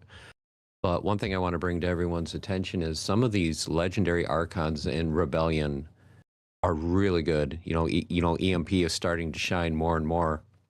Oh, yeah. And when it rotates out, don't think that it's just going to dump and stay low. These cards are very powerful. Look at some of the Untamed legendary Archons, the prices they have. And there's 50% more of those cards than there are Rebellion.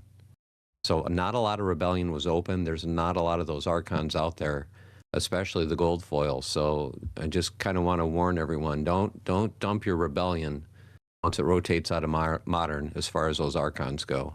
Whoa. Newsflash, hold on. Breaking news. Beaker is now a keep owner.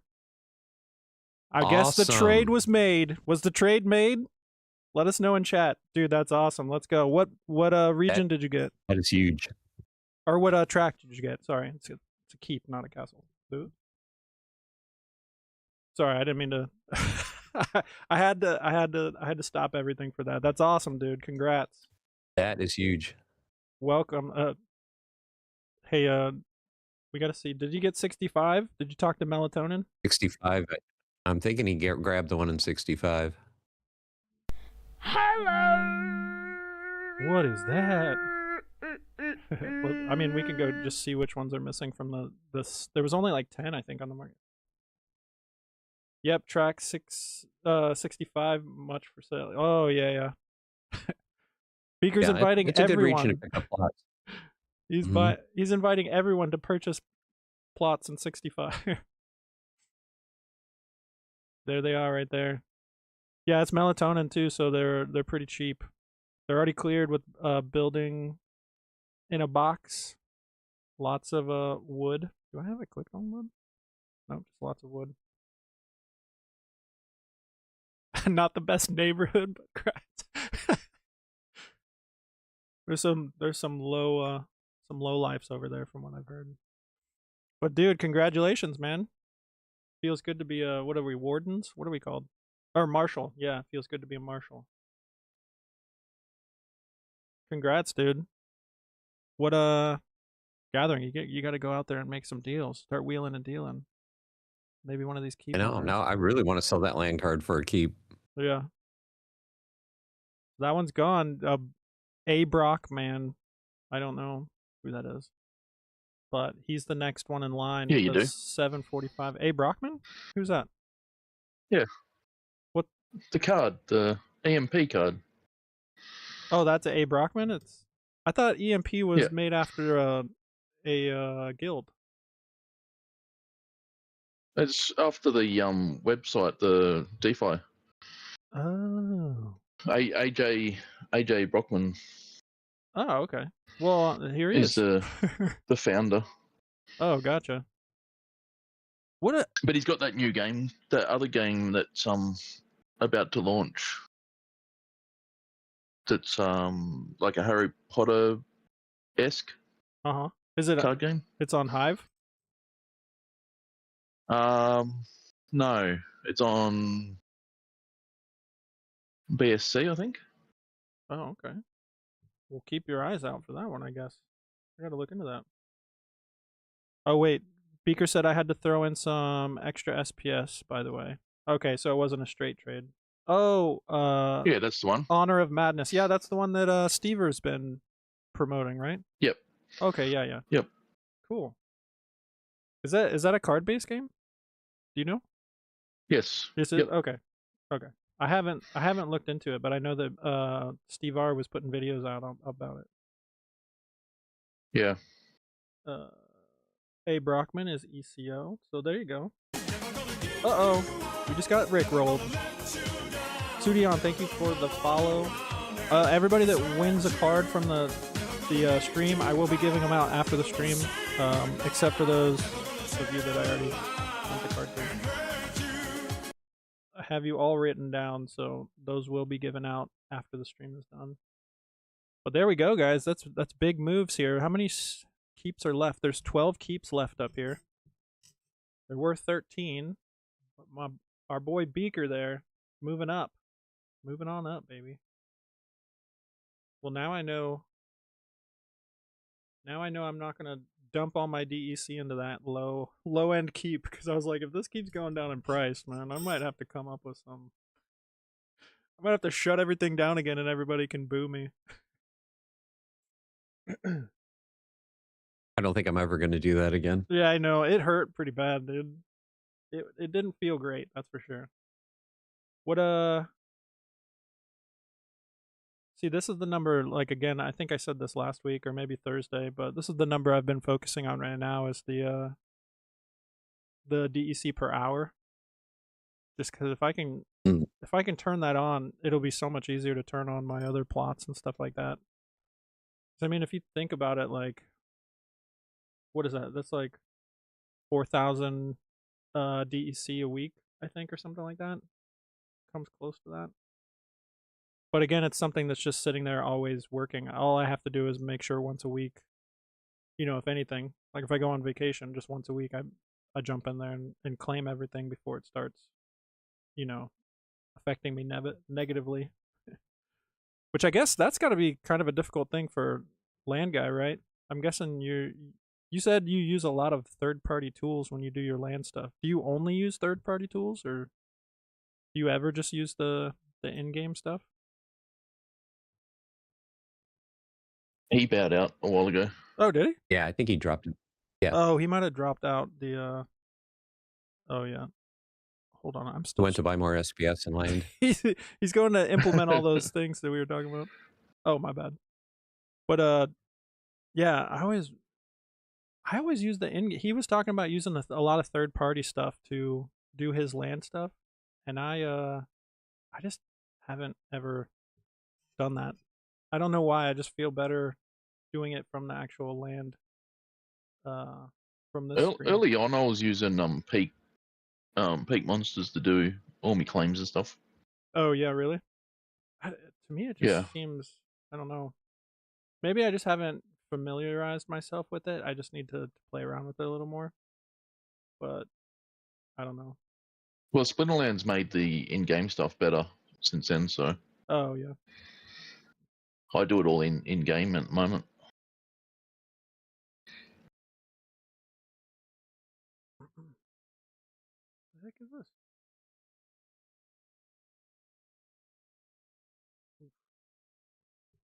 There we go. Xbot. What's King's saying something here? Xbot and Archmage claim land automatically. Oh yeah, you can turn that on as well. So I guess you could just go on vacation and not even worry about anything.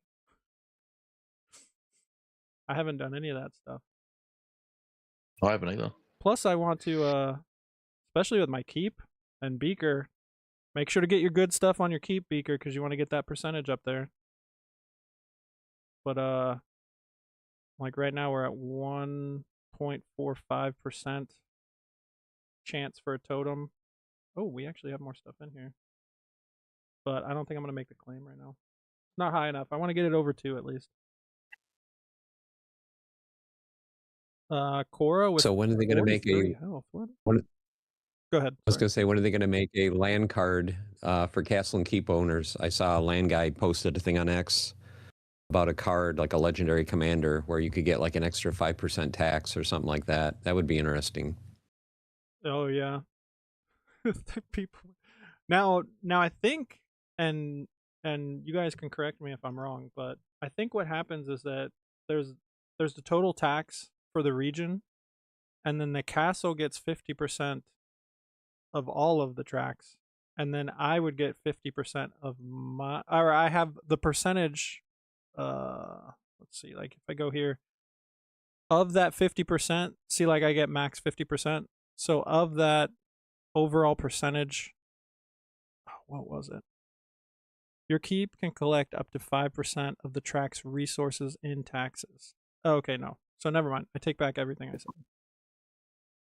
Determined by the following formula. Okay, yeah, I'm not going to do math.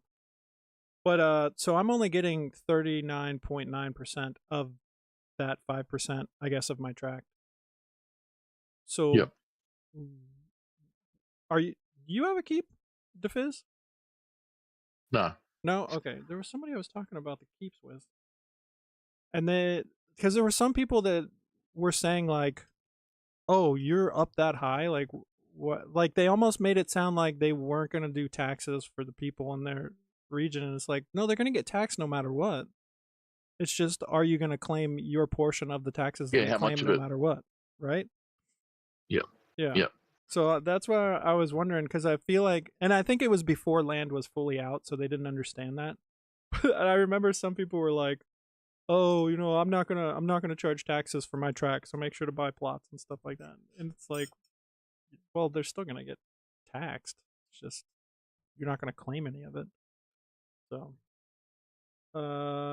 yeah, I need to find cards for it. Any suggestions? I will say that obviously black foil cards do really well on your keep. But I've got 3 gold foil epics.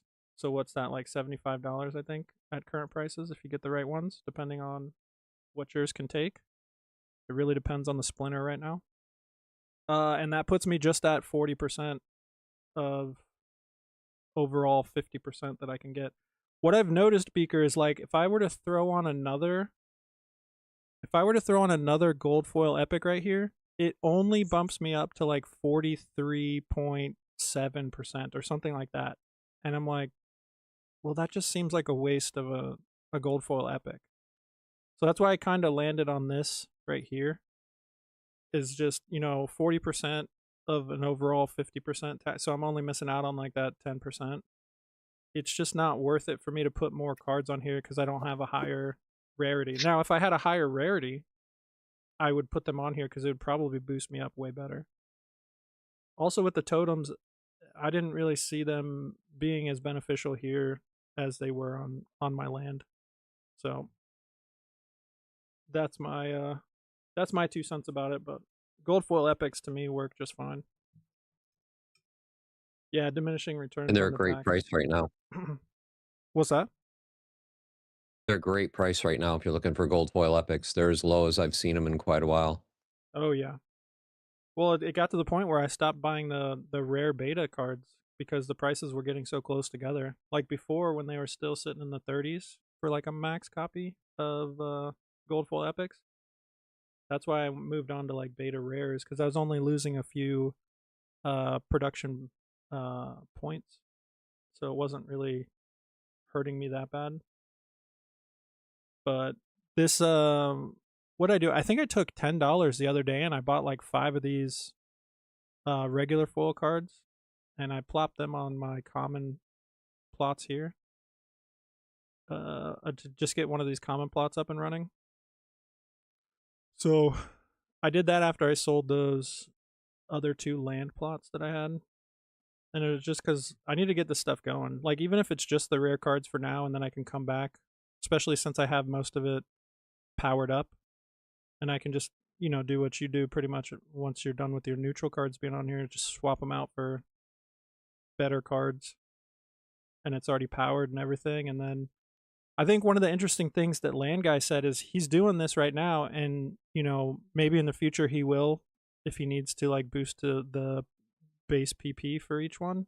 He'll come back and replace them. But then that can either be put on another plot or cinder food. You know what I mean? Just burn for cinder. And in the end, I paid $1 something, I think, for most of these. It was under $2 for each one. And then not only am I putting it into use, like it's producing right now a return, like very minimal return, but it's producing right now. And then later on, it can even produce more. So I really love that idea of just getting stuff up and running, get the DEC on it, and then, it could be a cinder burn later. I like Commons' his response here. To be fair, everything is always cheap and gathering the magic's mind. For the most part, yeah, I do see things from time to time in the Market Watch where I'll be like, okay, they've got the thing at the I don't want to sell it price. Yep. Definitely don't buy cards at that price. Like right now for Kitty, there's a single copy of Kitty for $105, but there's multiple copies you can get leveled up for like $30 a card. So definitely don't buy the $100 single BCX. Yeah, that is not a deal. Well, yeah, that's got to be beneficial, just seeing the trends every week like that.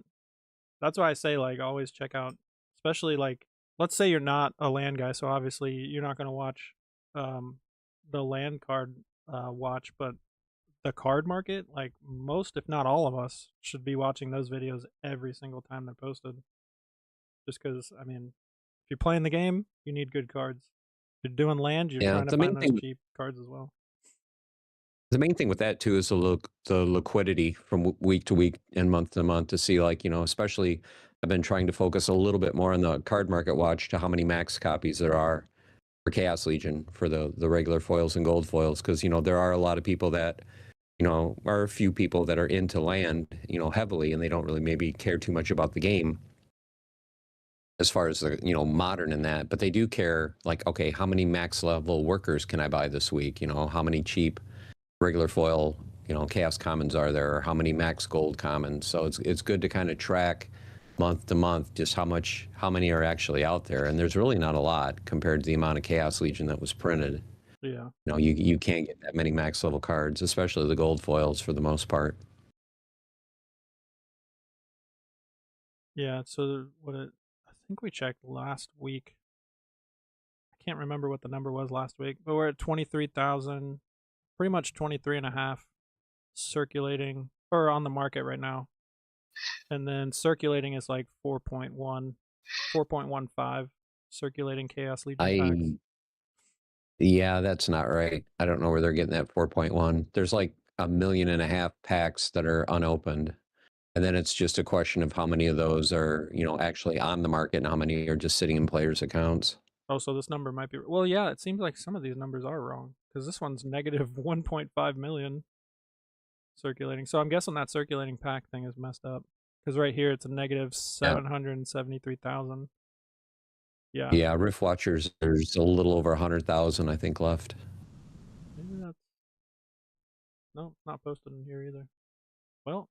Yeah, beta should be a little under 20. I think alpha's 4,600, somewhere in there. 20,000, you mean? Yeah, just under 20,000 for beta. I think Untamed is around 40, low 40s. Yep, so those look pretty close. These look really close. There might be a little bit more. Rebellion is way off.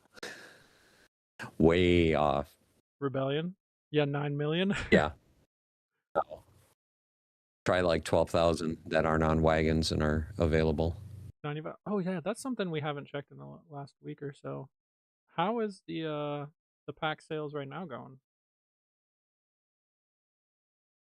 Escalation is disappearing. Like I said, by the time those Archons are out, there's going to be probably under 100,000 packs left. Oh wow. Yeah, so right now there's still 150,000 packs left. For DC, they're out of 500,000. 5,000, yeah. Man, that's a sick card right there. Cool, man. All right. Somebody has to teach you guys how to hold packs. Hold packs. Do not open. The rewards will be better later when you get Archons in them. Yeah, what's that like? Holding packs just sounds impossible. What was I gonna do here?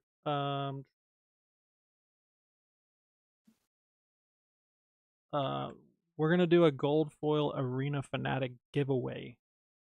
So get in there. Exclamation point gold AF. Last person on the board is going to get a gold foil arena fanatic.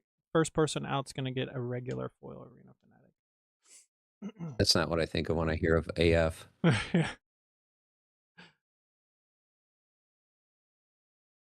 Did someone say gold foil? Ah.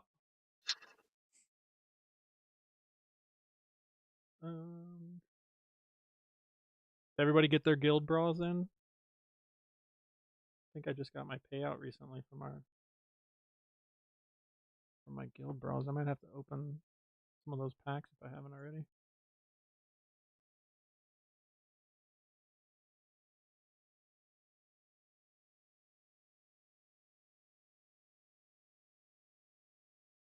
On my $70 account, I'll just jump in and do the guild bras, but I always forget to like go back in and use the use the merits and stuff.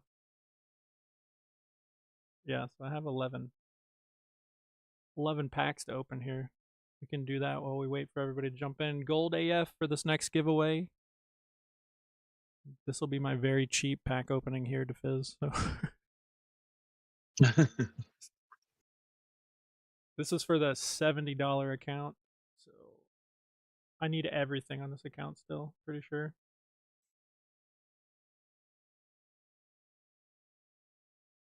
Oh, and thank you to Land Guy for all the talk about liquidity pools. I decided to jump in with my $10 account that has a plot of land. It's like, you know what, I'm never going to be able to get enough resources to get involved in buildings. So since I'm just basically getting grain now, might as well throw it in the liquidity pool. So Definitely. I'm going to do that from now on. Especially with grain, like it's used so often that you might as well. That's my plan after all my land's up and running again. Yeah. And I think, yeah, I mean, it doesn't hurt to weigh out that, like, again, like I said, gathering, you know, he's set for his plan, and it doesn't hurt him either way, but, like, I think what Land Guy was trying to say is that he, especially with his SPS, he looks at it the same way. So he wants to be ahead of inflation, but also he has that economic view, so he sees it as a loss because there's potential of getting a gain in current, like in the present. So he sees it from that economic point of view. Well, how much money am I losing? From his point of view, I'm losing money. And he also likes to stay ahead of inflation. So I can understand where he's coming from, but at the same point, I can understand where Gathering's coming from too. So it's really just weighing out, you know, your niche and like the way Yeah. you're going to play it. So Yeah, it all depends on your situation and your goals. look at that, guys. We got some epics here. Not the You got best one, Gorst. but we need some Koras. But here we go. Oh, But yeah, I guess- wouldn't be selling the resources at this price either. Nope. Yeah. Well, That's why I'd stack the DEC and resources in liquidity pools until they both go up. well, here's the thing too, and I think Tide Pod said this earlier, is that, you know, he's like he's paying grain for resources that are worth less than what the grain is that he paid for him. So it almost makes sense to turn off the other resources and maybe just trade grain for those if you want to, you know, if you want to pocket them and stuff like that, or you know, just hoard the grain now and then pay for it. I guess you wouldn't want to pay for it later because obviously those are going to go up.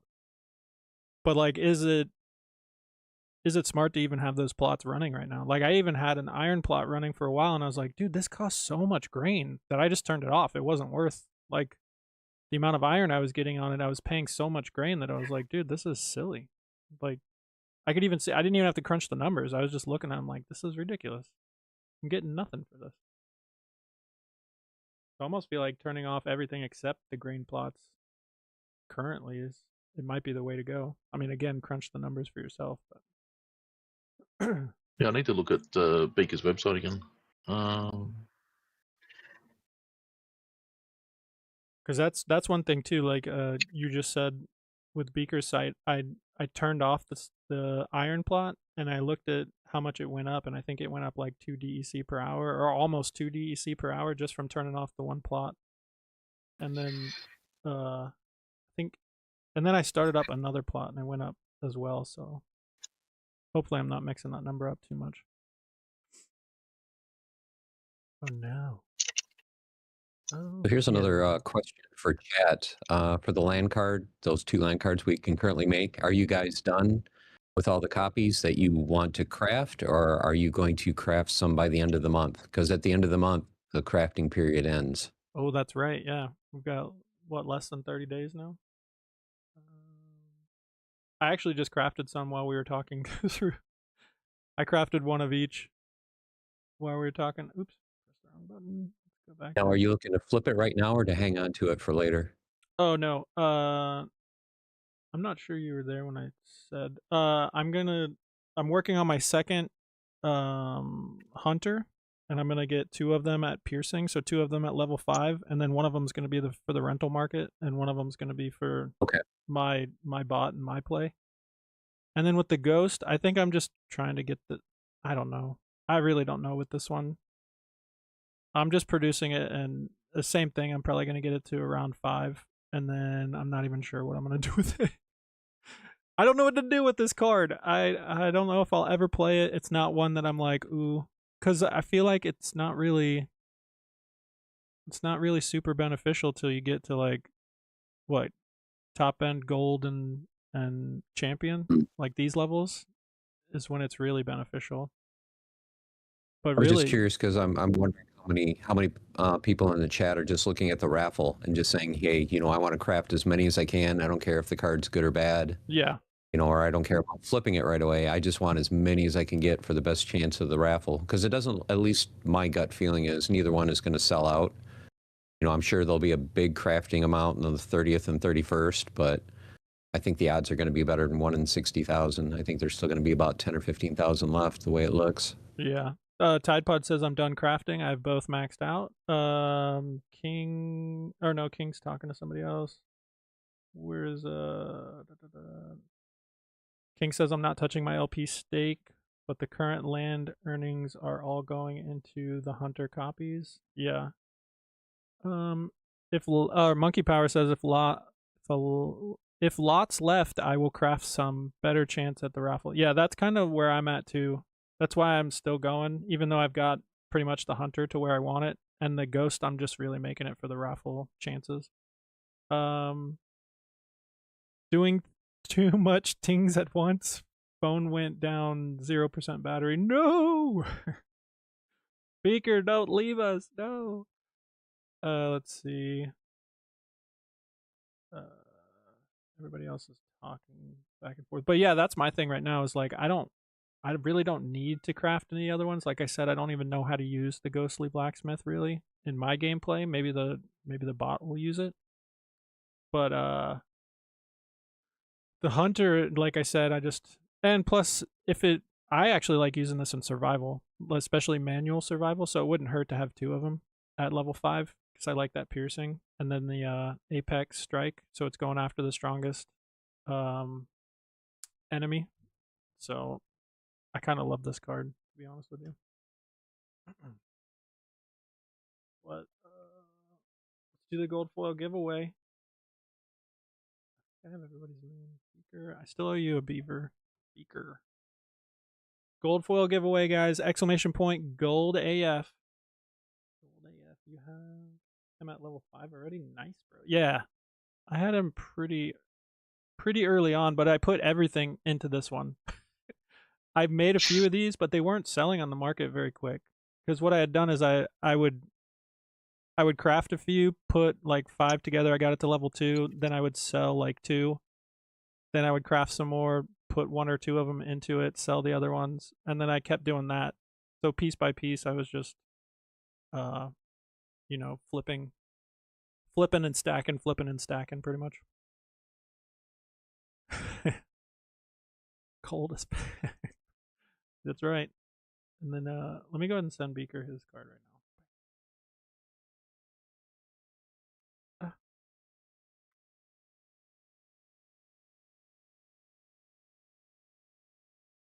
Now I can take that off. There you go, Beaker. There's your card. And we'll do the same thing in this giveaway, guys. The gold AF giveaway. Oh, wrong one. Shut that one down. We don't need it. In this giveaway, we're going to do the same thing. So whoever gets first place is going to get the gold foil. Whoever gets last place is going to get the regular foil. And then one of the randoms in between is going to get another beaver card. Yeah, you were the random one selected, number 6.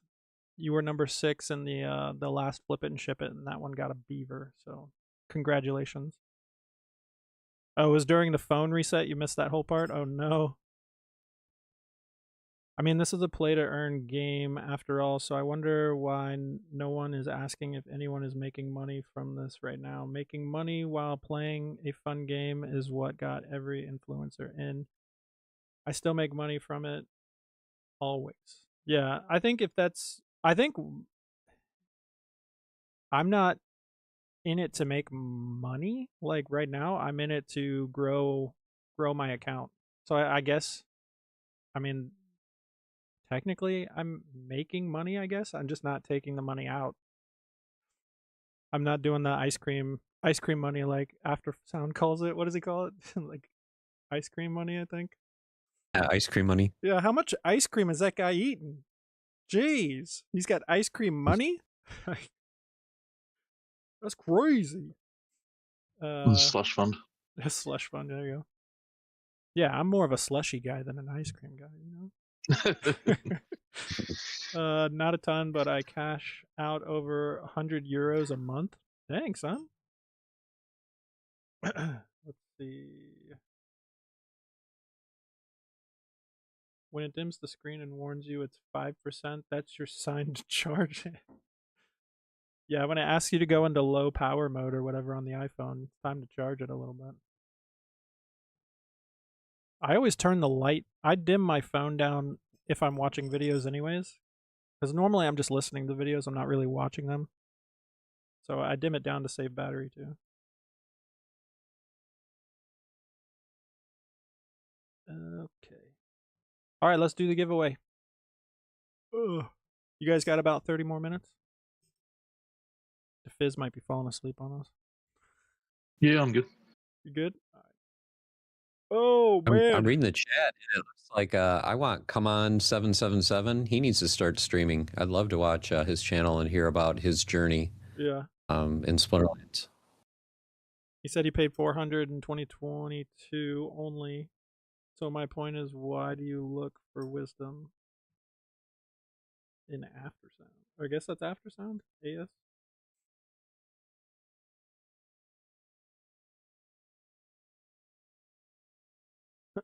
Oh, I missed it. Who was the last one? Aftersound, yeah. I mean, I go to Aftersound because he's talking about the game. I just want to talk about the game. I want to see other people's opinion on the game.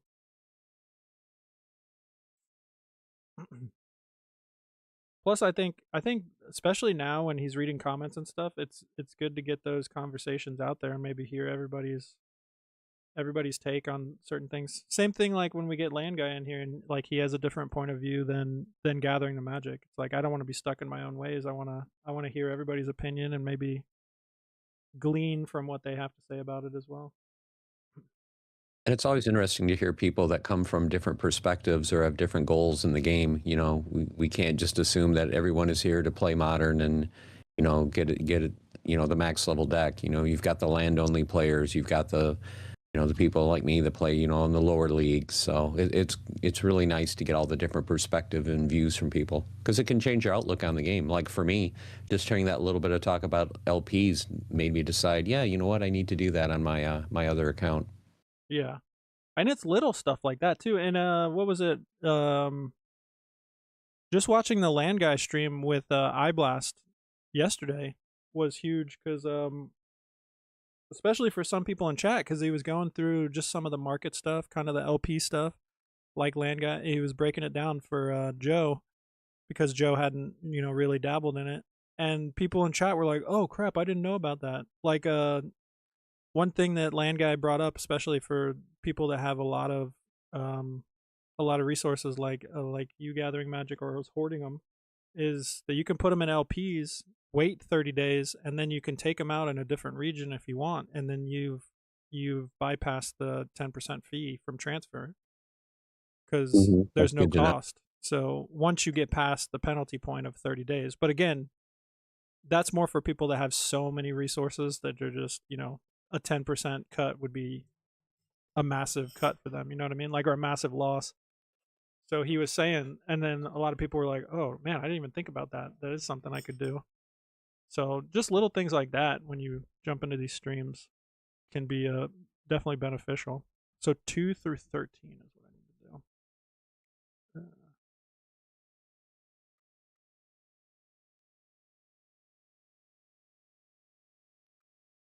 All right, here we go. This is the Beaver winner.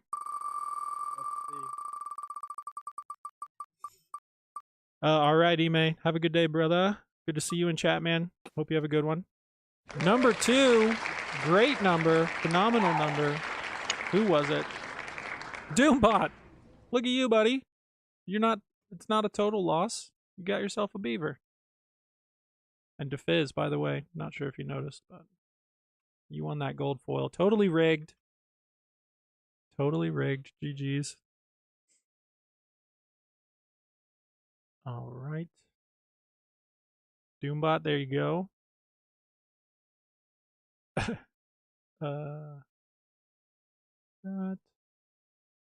Oops. This one is going to Bortle Music. Congrats on the regular foil Arena Fanatic.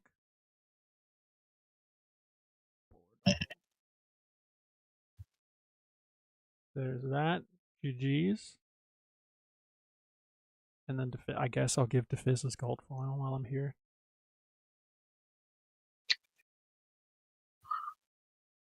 See if I can You get a gold foil. You get a gold foil. Yeah. Now, I don't know if you know this, Gathering. There is a black foil Arena Fanatic. If you're the final winner of the Jeopardy runnings, like you're in the runnings for the black foil, yeah. But you have to beat this next round and then the next round. So you technically have to win 2 more times to get it. Oh. So you better start researching the game. Lore. No. Yeah. We're going to do all lore on the very last one. That'd be hilarious. That is multiple choice. Oh, go ahead. That is multiple choice. Yeah. Multiple guess, right? At that point, it's multiple guess. Yep. All right. There we go. All those are given out. Sweet. What are we talking about? Neutrals again?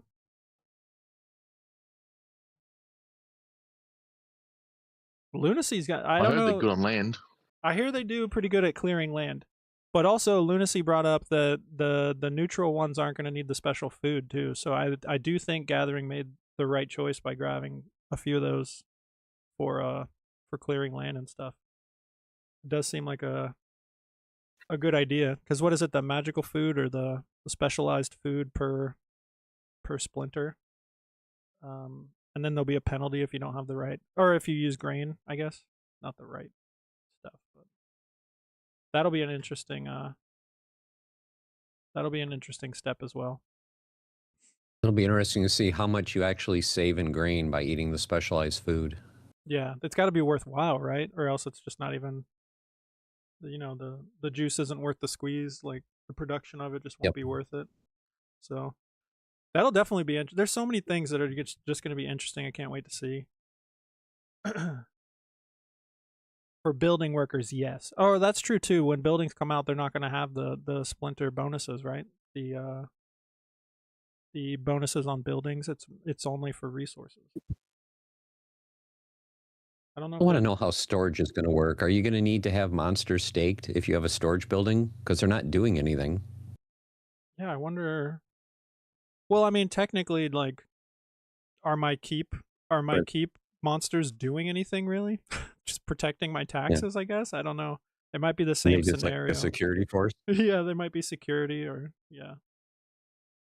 They manage the door opening and closing, I don't know. Yeah, they're cleaning the keep. That's right. They're sweeping it up.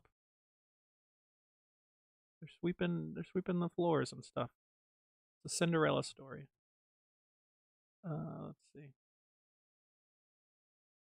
Oh, I put this guy on here too, because like part of his lore is how he's like a prince or something, and I was like, oh, he can go in the keep.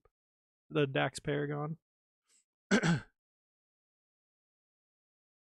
Well, let's see. Honestly, Gathering Magic, you have a very good idea where I'm going, or I'm coming from with all of this. Big ups. You need to eat elemental food. That's what it is. Elemental food for all workers, or your actual production gets nerfed 50% in a level 1 work site and 95% in a level 9. Oh, dang. So, yeah. So, wait, So what you're saying is you need to have your magical plots now while they're cheap so you can make the specialized food. Okay, let me go and see what the cheapest magical plots are. Oh, look, they're under $20. Hint, hint. Wink, wink, hint, hint. And guys, look at this, man. He's paying off, and it's not even a land watch. It's not even a land watch weekend, right? Or wait, is it a land watch weekend? Yep, it is a land watch tomorrow. It is land watch. It is a land watch weekend. And we will be talking about the keep sale, so we will be mentioning that tomorrow. Oh yeah, taking note. We've got a new keep owner in the chat. Oh, I didn't mean this. I meant to go to buy cards.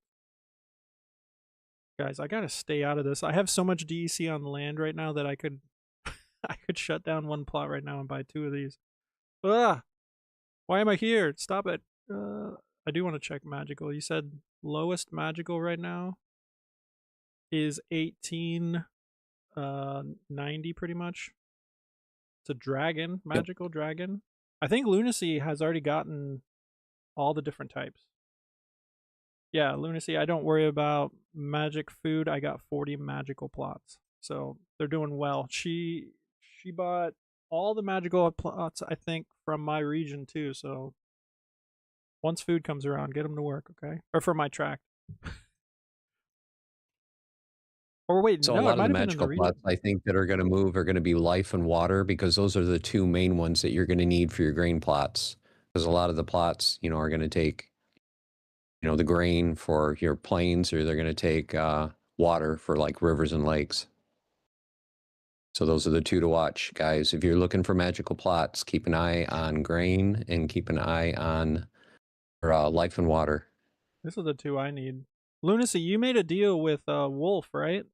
Didn't you spoke to Wolf and you got your magical plots? Did you get them at a discount or something? Because I don't know. I kind of want to buy these two up from him. Although I already have water. I have 2 water. The 2 that I have are water. Maybe I don't want to buy those. These are nice too. These rare grain magicals over in 17. $45. I almost want to talk to this guy and see if he'd be ready to wheel and deal. Don't listen to Gathering the Magic for market though. I'm the goat there. Where are your videos at then? That's what I'm saying. Where are your You videos gotta at? start streaming. Come on. I forgot the stake DC again. Damn, 30K again. Oh no. Oh no, they're buying your cards. Need more DC. Yep. This is the plight, the problem of a land guy. This is our problem. I need more DC. Spend DC. I need more DC. Spends DC. I need more DC. Yeah. Let us know when the YouTube channel's starting up.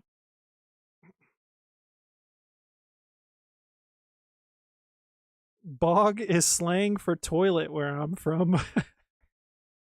Wait a minute, I own a bog. How dare you? How dare you? I got a... No, that's a swamp. Where's my bogs at? They're over here. Wait, do you have a bog too, Gathering over in 17? One of your rares? Are they bogs? I think they're rivers. They're I think rivers, I have a river okay, in yeah. 17. Yeah, that's what... Okay. Did you hear I bought a... I'm not sure if I said it the last time we were in, but I got a magical rare plot. Ooh, nice. In 17, yeah, I picked it up for... I think it was 45? And that's a good deal because it's a bog, so you can, use it as a green plot or as a magical plot, so it's got good versatility. Yeah. I'm pumped. I can't wait. I'm really debating whether or not I need to jump into research soon and just get up to 10,000 and then jump back, but I want to get things... I'm still in that building phase, I think. I'm not ready to start losing DEC yet. It would be nice to even if I have to go and do what I did here with like just buying the $10 worth of regular foils, get them all going, and then go and do the research. I would love to get all these grain plots at least running with a little bit. And then be able to go over to, I think it's right here. In my tract, I have no, it's not even in my tract, it's just in my region. I have a magical grain plot. A water magical grain plot that I could turn over to research. But maybe I should just do that rare plot once that's cleared, because it would benefit me more, have a higher boost. So maybe I'm changing my plan on that one. I wonder what their next plan is for research use, other than just like doing aura or that kind of thing. Yeah. It seems like that's going to be the next thing they're going to add is another use case for research. Maybe that'll be to unlock higher level buildings. You have to have a certain amount of research. Who knows? See, that's what I was thinking. Or if there was a way to refine your processes, like you have to buy blueprints. Maybe that could be like what you're talking about. You buy a blueprint for the next level, and then you can level up your building. Now, maybe you don't have to buy new blueprints for every building you have, but you would buy the blueprints and you'd be able to get all of your buildings to like level 2, level 3. That would be interesting. I kind of love that idea too. I was wondering if you were I'm thinking research makes sense for like if you're going to unlock either certain cards to craft or certain, I want to learn how to refine my wood into planks. Okay, you need the plans, so you need to do a certain amount of research. And just once, not for every one, but once you know it, you know it. Yeah. That will be interesting. I think they should definitely do something like that with research. I believe the research is for the Praetorian Manhattan project. We're just gonna blow up all of Praetorian. Like, what's all this radiation? Now, have they gone away from the whole salt thing, or is that still part of the blue or the white paper? Do you know about the salt? I haven't heard anything about salt in ages, so I'm wondering if that's one of the things that got changed. I'm wondering if that got changed too, because that was something that Bronze Dragon brought up a lot, and I was like, I haven't seen anything about that. I don't like the hat reference. That's what I want. I want research to be able to unlock a machine where we can produce beaver hat skins for any card in the game. I think we should do this. Guys, I think we need a proposal for this to happen. You may not be too far off. They might have research to unlock certain skins you can craft on land. I think that would be awesome. Or even just doing random drops again, like just for any plot too. Like think if they came out with a new card and literally only by producing on land, like, and maybe even just resources. If you're not doing resources, you can't have a chance to get this card, but make it really hard to get. And I don't know if it would be like a monster unit or just a new land card that, well, again, would be like a common and you have to get 400 of them. But make it so scarce that people are opening up as many plots as possible. You know what I mean? Just you're making yet another reason. Oh, why should I get all my plots running? Well, if you have all your plots running, your percent chance of pulling this card is, way higher. But then also they'd probably have to do I guess they'd have to probably add a stipulation where you can't win back-to-back cards, or I don't know.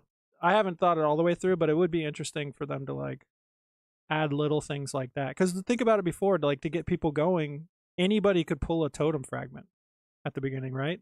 So if you're just producing, Yep. yeah, if you're just getting your land going, you can get a totem fragment. And it's like, well, if you can add something little like that to where people are like, they're pretty much doing what Land Guy's doing, where he's got that project where he's just, buying new cores and getting other stuff, and just you'd have more people, I feel like, doing that just to be able to get this card.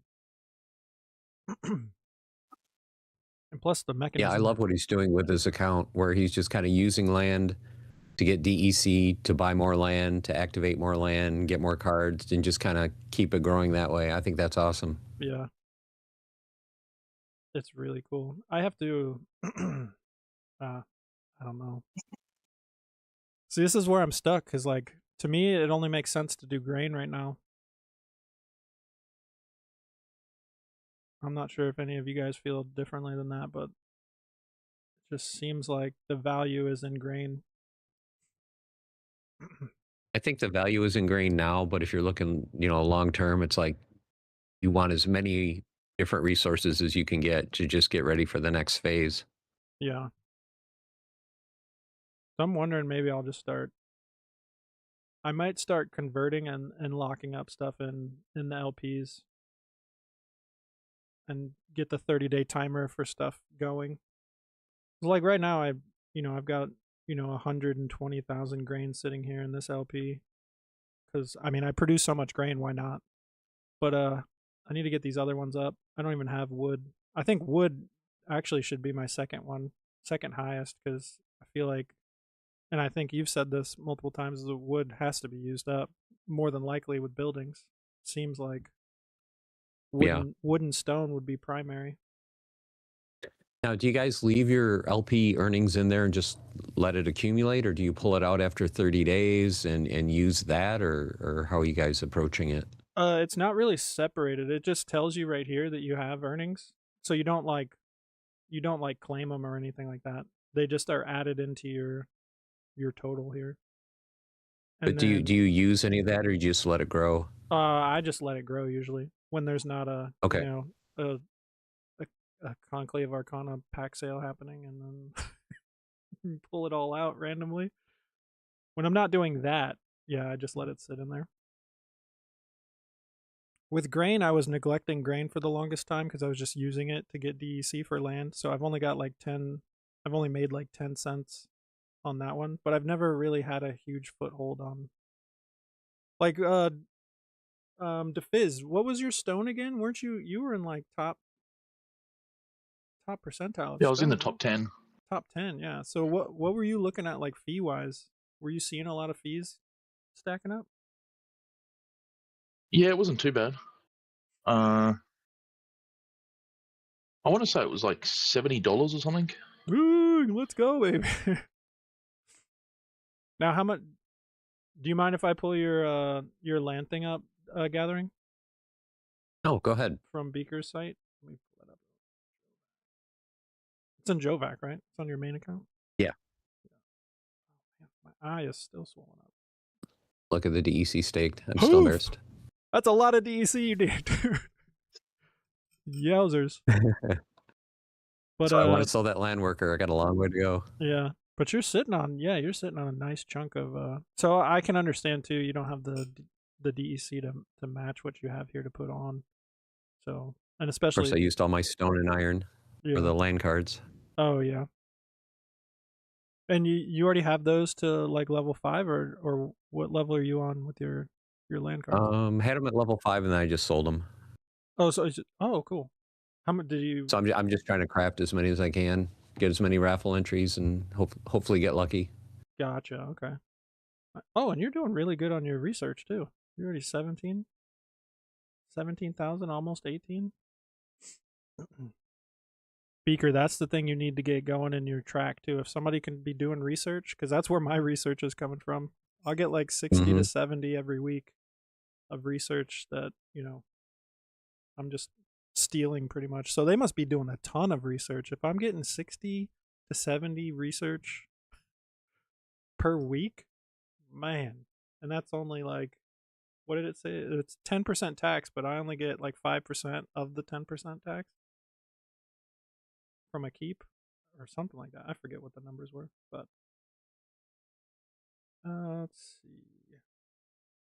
Oh yeah, someone's grain heavy. Rewards per hour.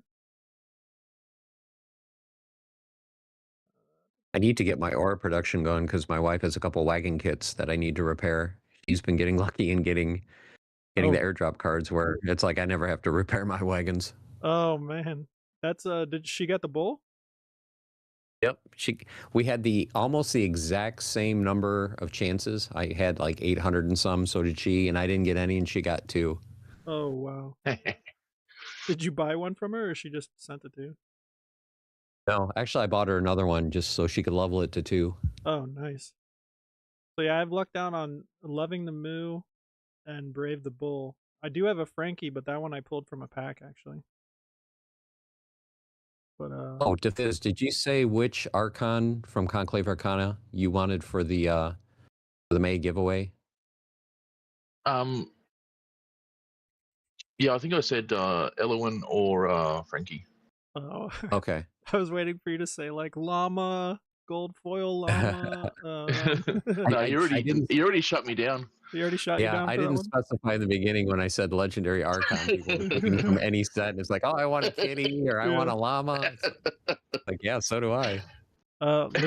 Lunacy. I'd have to get a lot more channel members before I could do that. But yeah, definitely, we're going to give away a Conclave Arcana one sometime this month. That's awesome. And well, actually, go ahead and shout that out too. You're doing your land watch this week, so let everybody know. Yep, land watch is. Yep, land watch is Sunday, and then also I have a membership on my site, Buy Me a Coffee / Gathering the Magic. So it's just to help support the channel, just for all the effort and time it takes me to do the Market Watch videos. So what I try to do once a month is put all the channel members in a giveaway and try to do a cool legendary card. So I think last month it was the Inept Healer. This month it's going to be one of the legendary Archons from Conclave Arcana. So that's going to go to one of the channel members. Lunacy System just let me borrow or delegated to me a Elowin. Wow. I've never played with that one. Whoa. Thank you. I've come against that a couple of times, and that one is pretty powerful. I went against it once this last season, and like, was it modern? It might have been survival. I forget where it was used on me, and I was like, dude, this card just kicked my butt. It was ridiculous. Lunacy said my current mission is get region 85 running fully self-sufficient so I can have Xbot claim it, including the 16 plots of research. Then keep the DEC locked in there. 16 plots of research? Good lord. Someone wants to know the secret. Someone wants the secret of Praetoria right now. At Luna, we don't have to worry about the people that are already in. I'm not sure what that's Very cool. But Wonder what the team. Wonder what the team has planned to get that number of active plots a lot higher than what 32, 33%. If they're going to do something kind of incentivize people that if you do have land, you're going to want to get it at least up and running and get it active. well, Blaze was in here earlier, and he said there are some cool things coming down the pike Yep. for land players. So I think it's hmm more gamified stuff is coming down the way. Is something that he mentioned was earlier. That was a nice little tease. He said that. I'm like, ooh, okay. That's Come kind on. of an early, kind of little gentle little prod that, hey guys, you want to get your land up and running if you have it. Yeah. Give us more. How dare you just leave after that? Let's do one final giveaway, guys, and then I think we're gonna call it here at noon. I do have a little niece's birthday party I'm going to today, so I've got to get out of here. My wife's gonna come down here and say, "Take a shower. You stink. Let's go." She doesn't talk like that. Oh, but- that Untamed pack I sent you, do that for a giveaway before you have to go. Oh, okay, let's do that then. We'll do an Untamed, and we'll just do an Arena Fanatic for the first person out. So, Untamed. Here, we'll do We got to that. see somebody getting an epic or a legendary out of one of these. So good luck, everybody. It's exclamation point GTM Untamed. Get in there. I gotta make them really hard. Man, I have to do all my math again? Rooney on keep or not? Oh no, I don't know about Rooney on keep. I feel like a Rooney would be better on resource producing plots. Yeah. That would be my Yep. 2 cents. Canada Yep. 804, good to see you. Good to see you, buddy. Too Throw high, that good to thing see you. on an aura plot, definitely. Yeah. Yeah,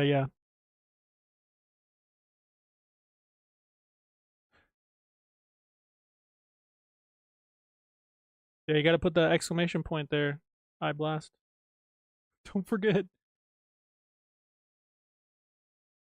Did you see Blaze's X post about the Electronium card being dual element now? Oh, they added an element? Ooh. What? Dude, this card is gonna be lit. Am I wrong? Is it $10 per BCX? Wasn't that? Yep. 10, and I think it's credits only. Yeah, credits only. I know that for a fact. How long ago did he post this?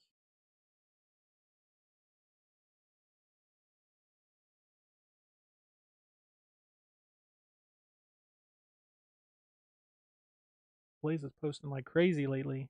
He's even got Dafiz's llama that he purchased this week on there. Yep. Right, guys. And I want to give a shout out to Blaze. You know, I don't think he gets enough credit or enough pat on the back for everything that he does. I know there's some people that are always kind of salty and been, you know, when new players. I'm always seeing him, you know, post stuff on X, always, you know, trying to get stuff going, working on this, posting that, you know, so he puts in a ton of time. So just, you know, everybody show a little love to Blaze for all the hard work he does for the community. Yeah. And don't forget too, like a lot of people want to say like, oh, we weren't doing marketing and this and that. He's still also building the infrastructure. Like they had to build parts of the background so that they could see when we're losing people that are coming in. Like he had to build infrastructure to help him then market. So there is stuff he's building. It's just the tracking's important. Yeah, the tracking's huge. I mean, if you're an online, you know, game, you need to track your players and when, you know, when players get upset, when, you know, this and that. I can't find it on X, guys. I can't find it. The hard part too is, like I've always said, this game is still in like alpha beta stage. We don't have a complete game yet. You know, we don't have PvE mode out yet. Land is still in development. You know, modern is constantly getting updated and tweaks here and there. So it's really hard to pitch a game that's not fully out yet. So, you know, that's another thing to consider as well. Doombot, if you have it, just share it. Oh, you can share it in chat if you have the link to it. I don't block links, but if you put bad links in there, I'm gonna ban you. Oh, okay, here we go. Look at that. Look at this guy, the pro. All right, let me pull it up. I got it right here. Loading. Don't forget to get in the giveaway, guys. We got 10 people in there right now. We are doing the Untamed pack from Gathering the Magic, guys. Go follow him. He's so close to 1,000. How much closer to 1,000 are we over on YouTube, Gathering? Oh, I think I got a couple more subscribers this week. I think I'm Yes. getting close to 980. So Yeah. 20 more, something like that. I forget what stream it was, but I think it was Thursday's stream where we shouted it out and we're like, "Get this man to 1,000, please!" I'm like, come on. Let's see. It's cool when I saw that announcement that you landed on the beta, flip it and ship it, and I'm like, and then I saw the packs for $5. And I'm like, oh, I'm gonna send you another one. Yeah. Somebody's selling them cheap. You gotta let me know. I wouldn't mind buying some of those and just doing a pack opening, like video. That'd be fun. Just keep an eye on the market. Yeah. So I got it pulled up here. I think you guys should be able to see it on the screen. Yeah, maybe zoom in a little bit so it's easier for you to read, especially if you're on mobile. There we go. Okay, alpha alert. Electrofox did something. He somehow made friends with the Lords of Water on this entry, or on his entry to Praetoria. Not only is it a dual-sided card, but also dual element card, water and fire. I love that they keep adding water and fire together. Steam. Yeah, the steam. It's so hot. It's steamy. Dropping the alpha here as you help educate the new players. Thanks for all you do, Irenaeus. The Irenaeus. Okay, whatever. I can read names. The sleeping fox catches no poultry. Benjamin Franklin. Okay, Blaze. He's given us, the best quotes, guys. Some say he has the best quotes. So there you go, guys. Some alpha that was dropped on X for everybody. So keep your eyes out.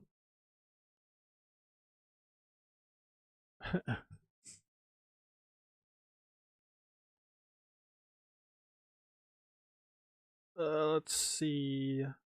Definitely jump in the giveaway. We still got 26 people in here. If you're lurking, you're going to miss out. We're doing the Untamed pack. Let me actually I'm going to go drop it in the whale right now. Let me do this real quick. Get this going. No midnight potions required. I know, that's the best part of them, right? Just all the glint that I use. Did you know I think it's just alpha, maybe it's alpha and beta, that you can't use alchemy potions? Oh, yeah, because technically they didn't have gold foils back then, right? Yeah, well, they had gold foil cards, but you couldn't use potions to increase your odds. Oh, so they still haven't, changed that in any way. Interesting. I don't think so. Or maybe they couldn't. Maybe it was one of those things once you start it, it's like, well, you can't start it now because you screw over people before.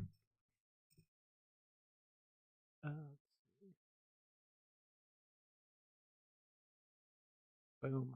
There's that. Exclamation point, GTM Untamed. We're going to open this Untamed pack. I always loved the Untamed packs. Those were the packs that were around when I started. Very fun. So this one I'm going to transfer to my other account, though. Can't stay here.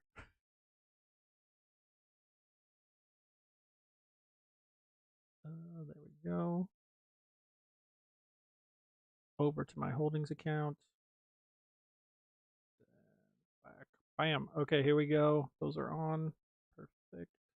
Dropping it in. Then we're starting the grubfish. Make sure you're in there. Exclamation point. GTM Untamed.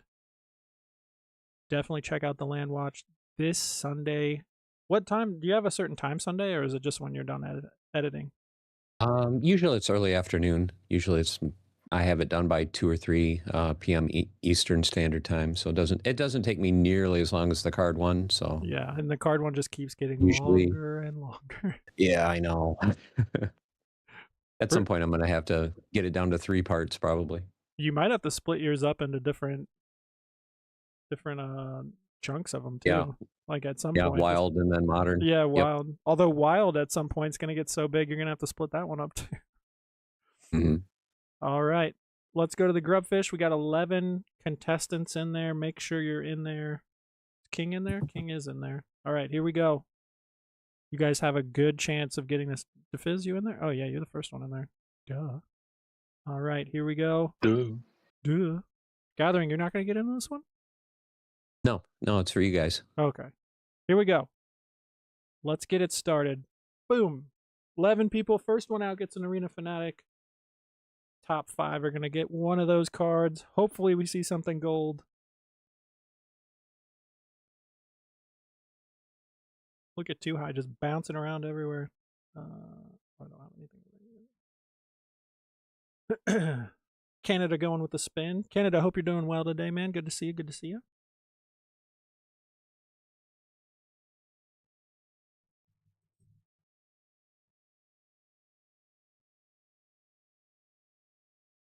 I mean, Gathering's kind of done that with his $10 accounts.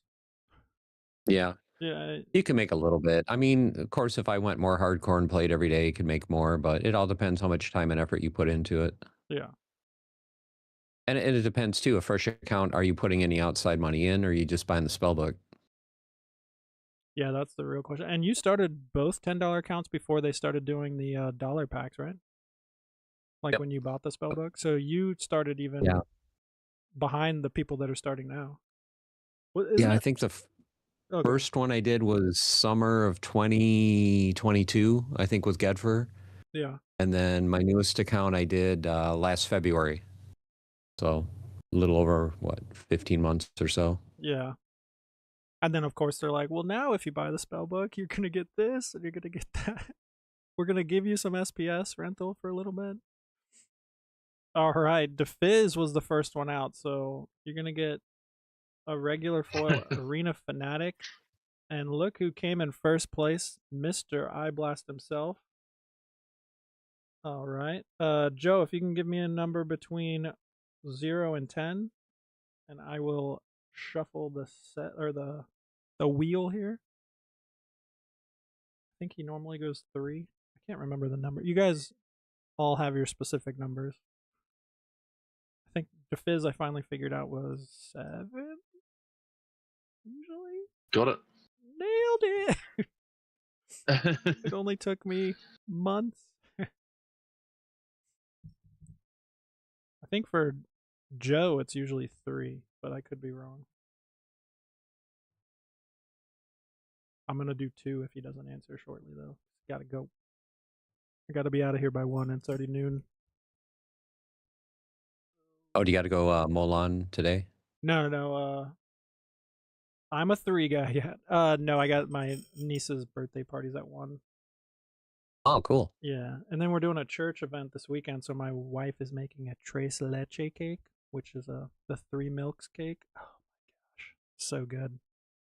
One of the best cakes around. Oh, that was 2. 3. There we go, Joe. Tres leche cake. Actually, hers is like, it's 3 milks are in the cake to make it, but then she also makes this like frosting, like it's not really frosting, but she makes that, and it also has dulce de leche, which is 2 milks in it, so technically it's a 5 milk cake, I guess, at the end of it. I didn't know there were 5 different milks. Yeah, 5 different, milk formulations, I guess, by the end of it. What number? 4. 5 different animals? Yeah, 5 different animals. That's just getting crazy now. Oh, we got a rare card for Joe here. Let's see. Soy's not an animal. Yes. So does soy have nipples? Could you milk me? Oh my gosh. You know what's crazy though? Like the almond milk and stuff, they always push that as like, oh, save the planet, don't harm animals. But you know how much water they have to use to actually make almond milk and stuff? And how much is wasted? Like, dude, what are we doing here? Like, who are you benefiting? Who is next? King Koi. King Koi is bringing home some cards. Let's see. Or no, King Koi. I'm thinking Langrice. That's another one. King Koi, what was your? You were Middle Earthling. Verify your IGN again. I believe it's Middle Earthling, but I wanna make sure that's exactly it. And then I need a number between 0 and 10. King of the Kois. I will give you 2 if you don't. Let me know in a few minutes. Hey, Milk from a cow, a goat, and a cat. And a cat. Oh, disgusting. Instantly, when I hear cat milk, I just think of like hair in my mouth. Like just ugh, cats. Gross. I do not like cats, dude. I'm sorry. For those of you that are big cat fans, I'm not a cat person. I'm a dog person. I'm on your side. Yeah. I'm all for the doggos. For the dingoes. Yep. Still miss our dog. It's been a couple weeks. Still thinking about her. Oh man, that's right, dude. Sorry about that. I know the 15 years though. Blessed with a dog for 15. So hopefully the next one will live to be at least 12 or 13. yeah, for dogs that's pretty amazing. 15 years. That's huge. Middle Earthing. Okay, that's what I thought. I just wanted to make sure I wasn't going to give it to the wrong person. So Middle Earthling. And then you said 7. He's a Dafiz kind of guy. All right, here we go. 1, 2, 3, 4, 5, 6, 7. Man, I really appreciate you guys coming out early on a Saturday morning. 27. We've been sitting around 26 people in chat. It's been pretty awesome. You guys are awesome. Thank you for hanging out. And then my boys here, thanks for making time for everybody and coming in and chatting. Appreciate you guys. Number 1 for Middle Earthling here. Ooh, the Undead Badger. That was a nice card. I used to use that one. I used to do the sneak play with the Death Team back in the day, especially when Thaddeus came into play.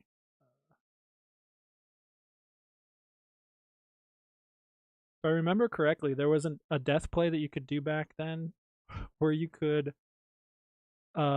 demoralize the other team so much that they couldn't get past the beetle. If you put the beetle in the front with the shield. Yep. Or if you had the legendary, you could put what's his name in the front. Oh, what's that legendary card that has the shield as well? And he's got immunity. I forget. But you could put him in the front and the beetle in the back. So if they tried to do a sneak play, Was it they couldn't even... Harklaw? Harklaw, that's the one. Yeah.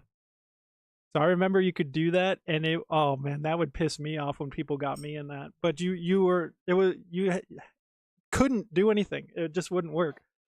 It was so good. There was a few plays with the Death Team. Yeah. And then there was the weaken. You could weaken them so bad that everybody had like one hit. And you could just knock the whole team out. Oh man. And have all you guys with redemption. Yeah. Oh man. Okay, so King is next, and they said that they want yes. Why is it not remembering you today? There you go. King Arminius said, when it comes to me, do 7. 7 for me when I'm up. Okay, here we go.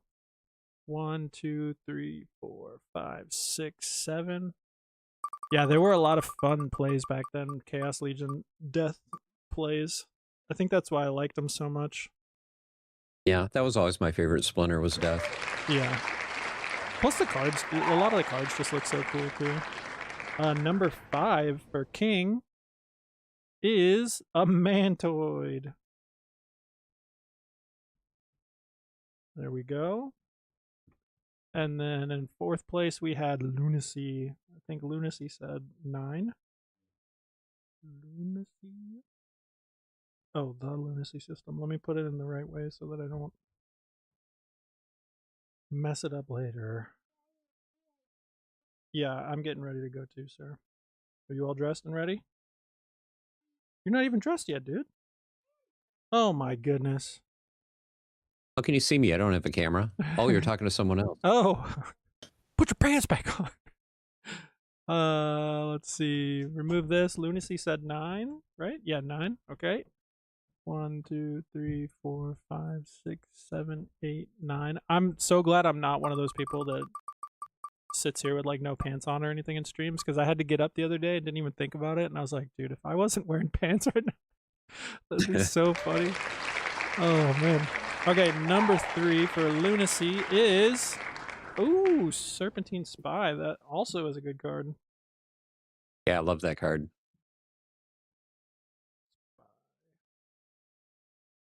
These are all cards that I had too. Ice Pixie I think I bought off the market, but a lot of these I had opened from a pack. Let's see. So last one, we don't even need this anymore. The last one is Doombot. Oh, I was hoping we'd get the gold. Nope, it's the Cobalt Bruiser. No wonder they were selling this pack. Am I right? Those are so fun, though. I love opening those packs. I just love seeing the old artwork. Yeah, and the I love this, like the cracked frame and all that stuff. So good. Yeah.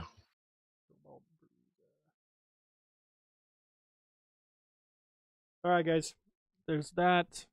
Did I already send out the card for the last person? Dafiz, did I send you Arena Fanatic? Let's have a look. Let's have a look.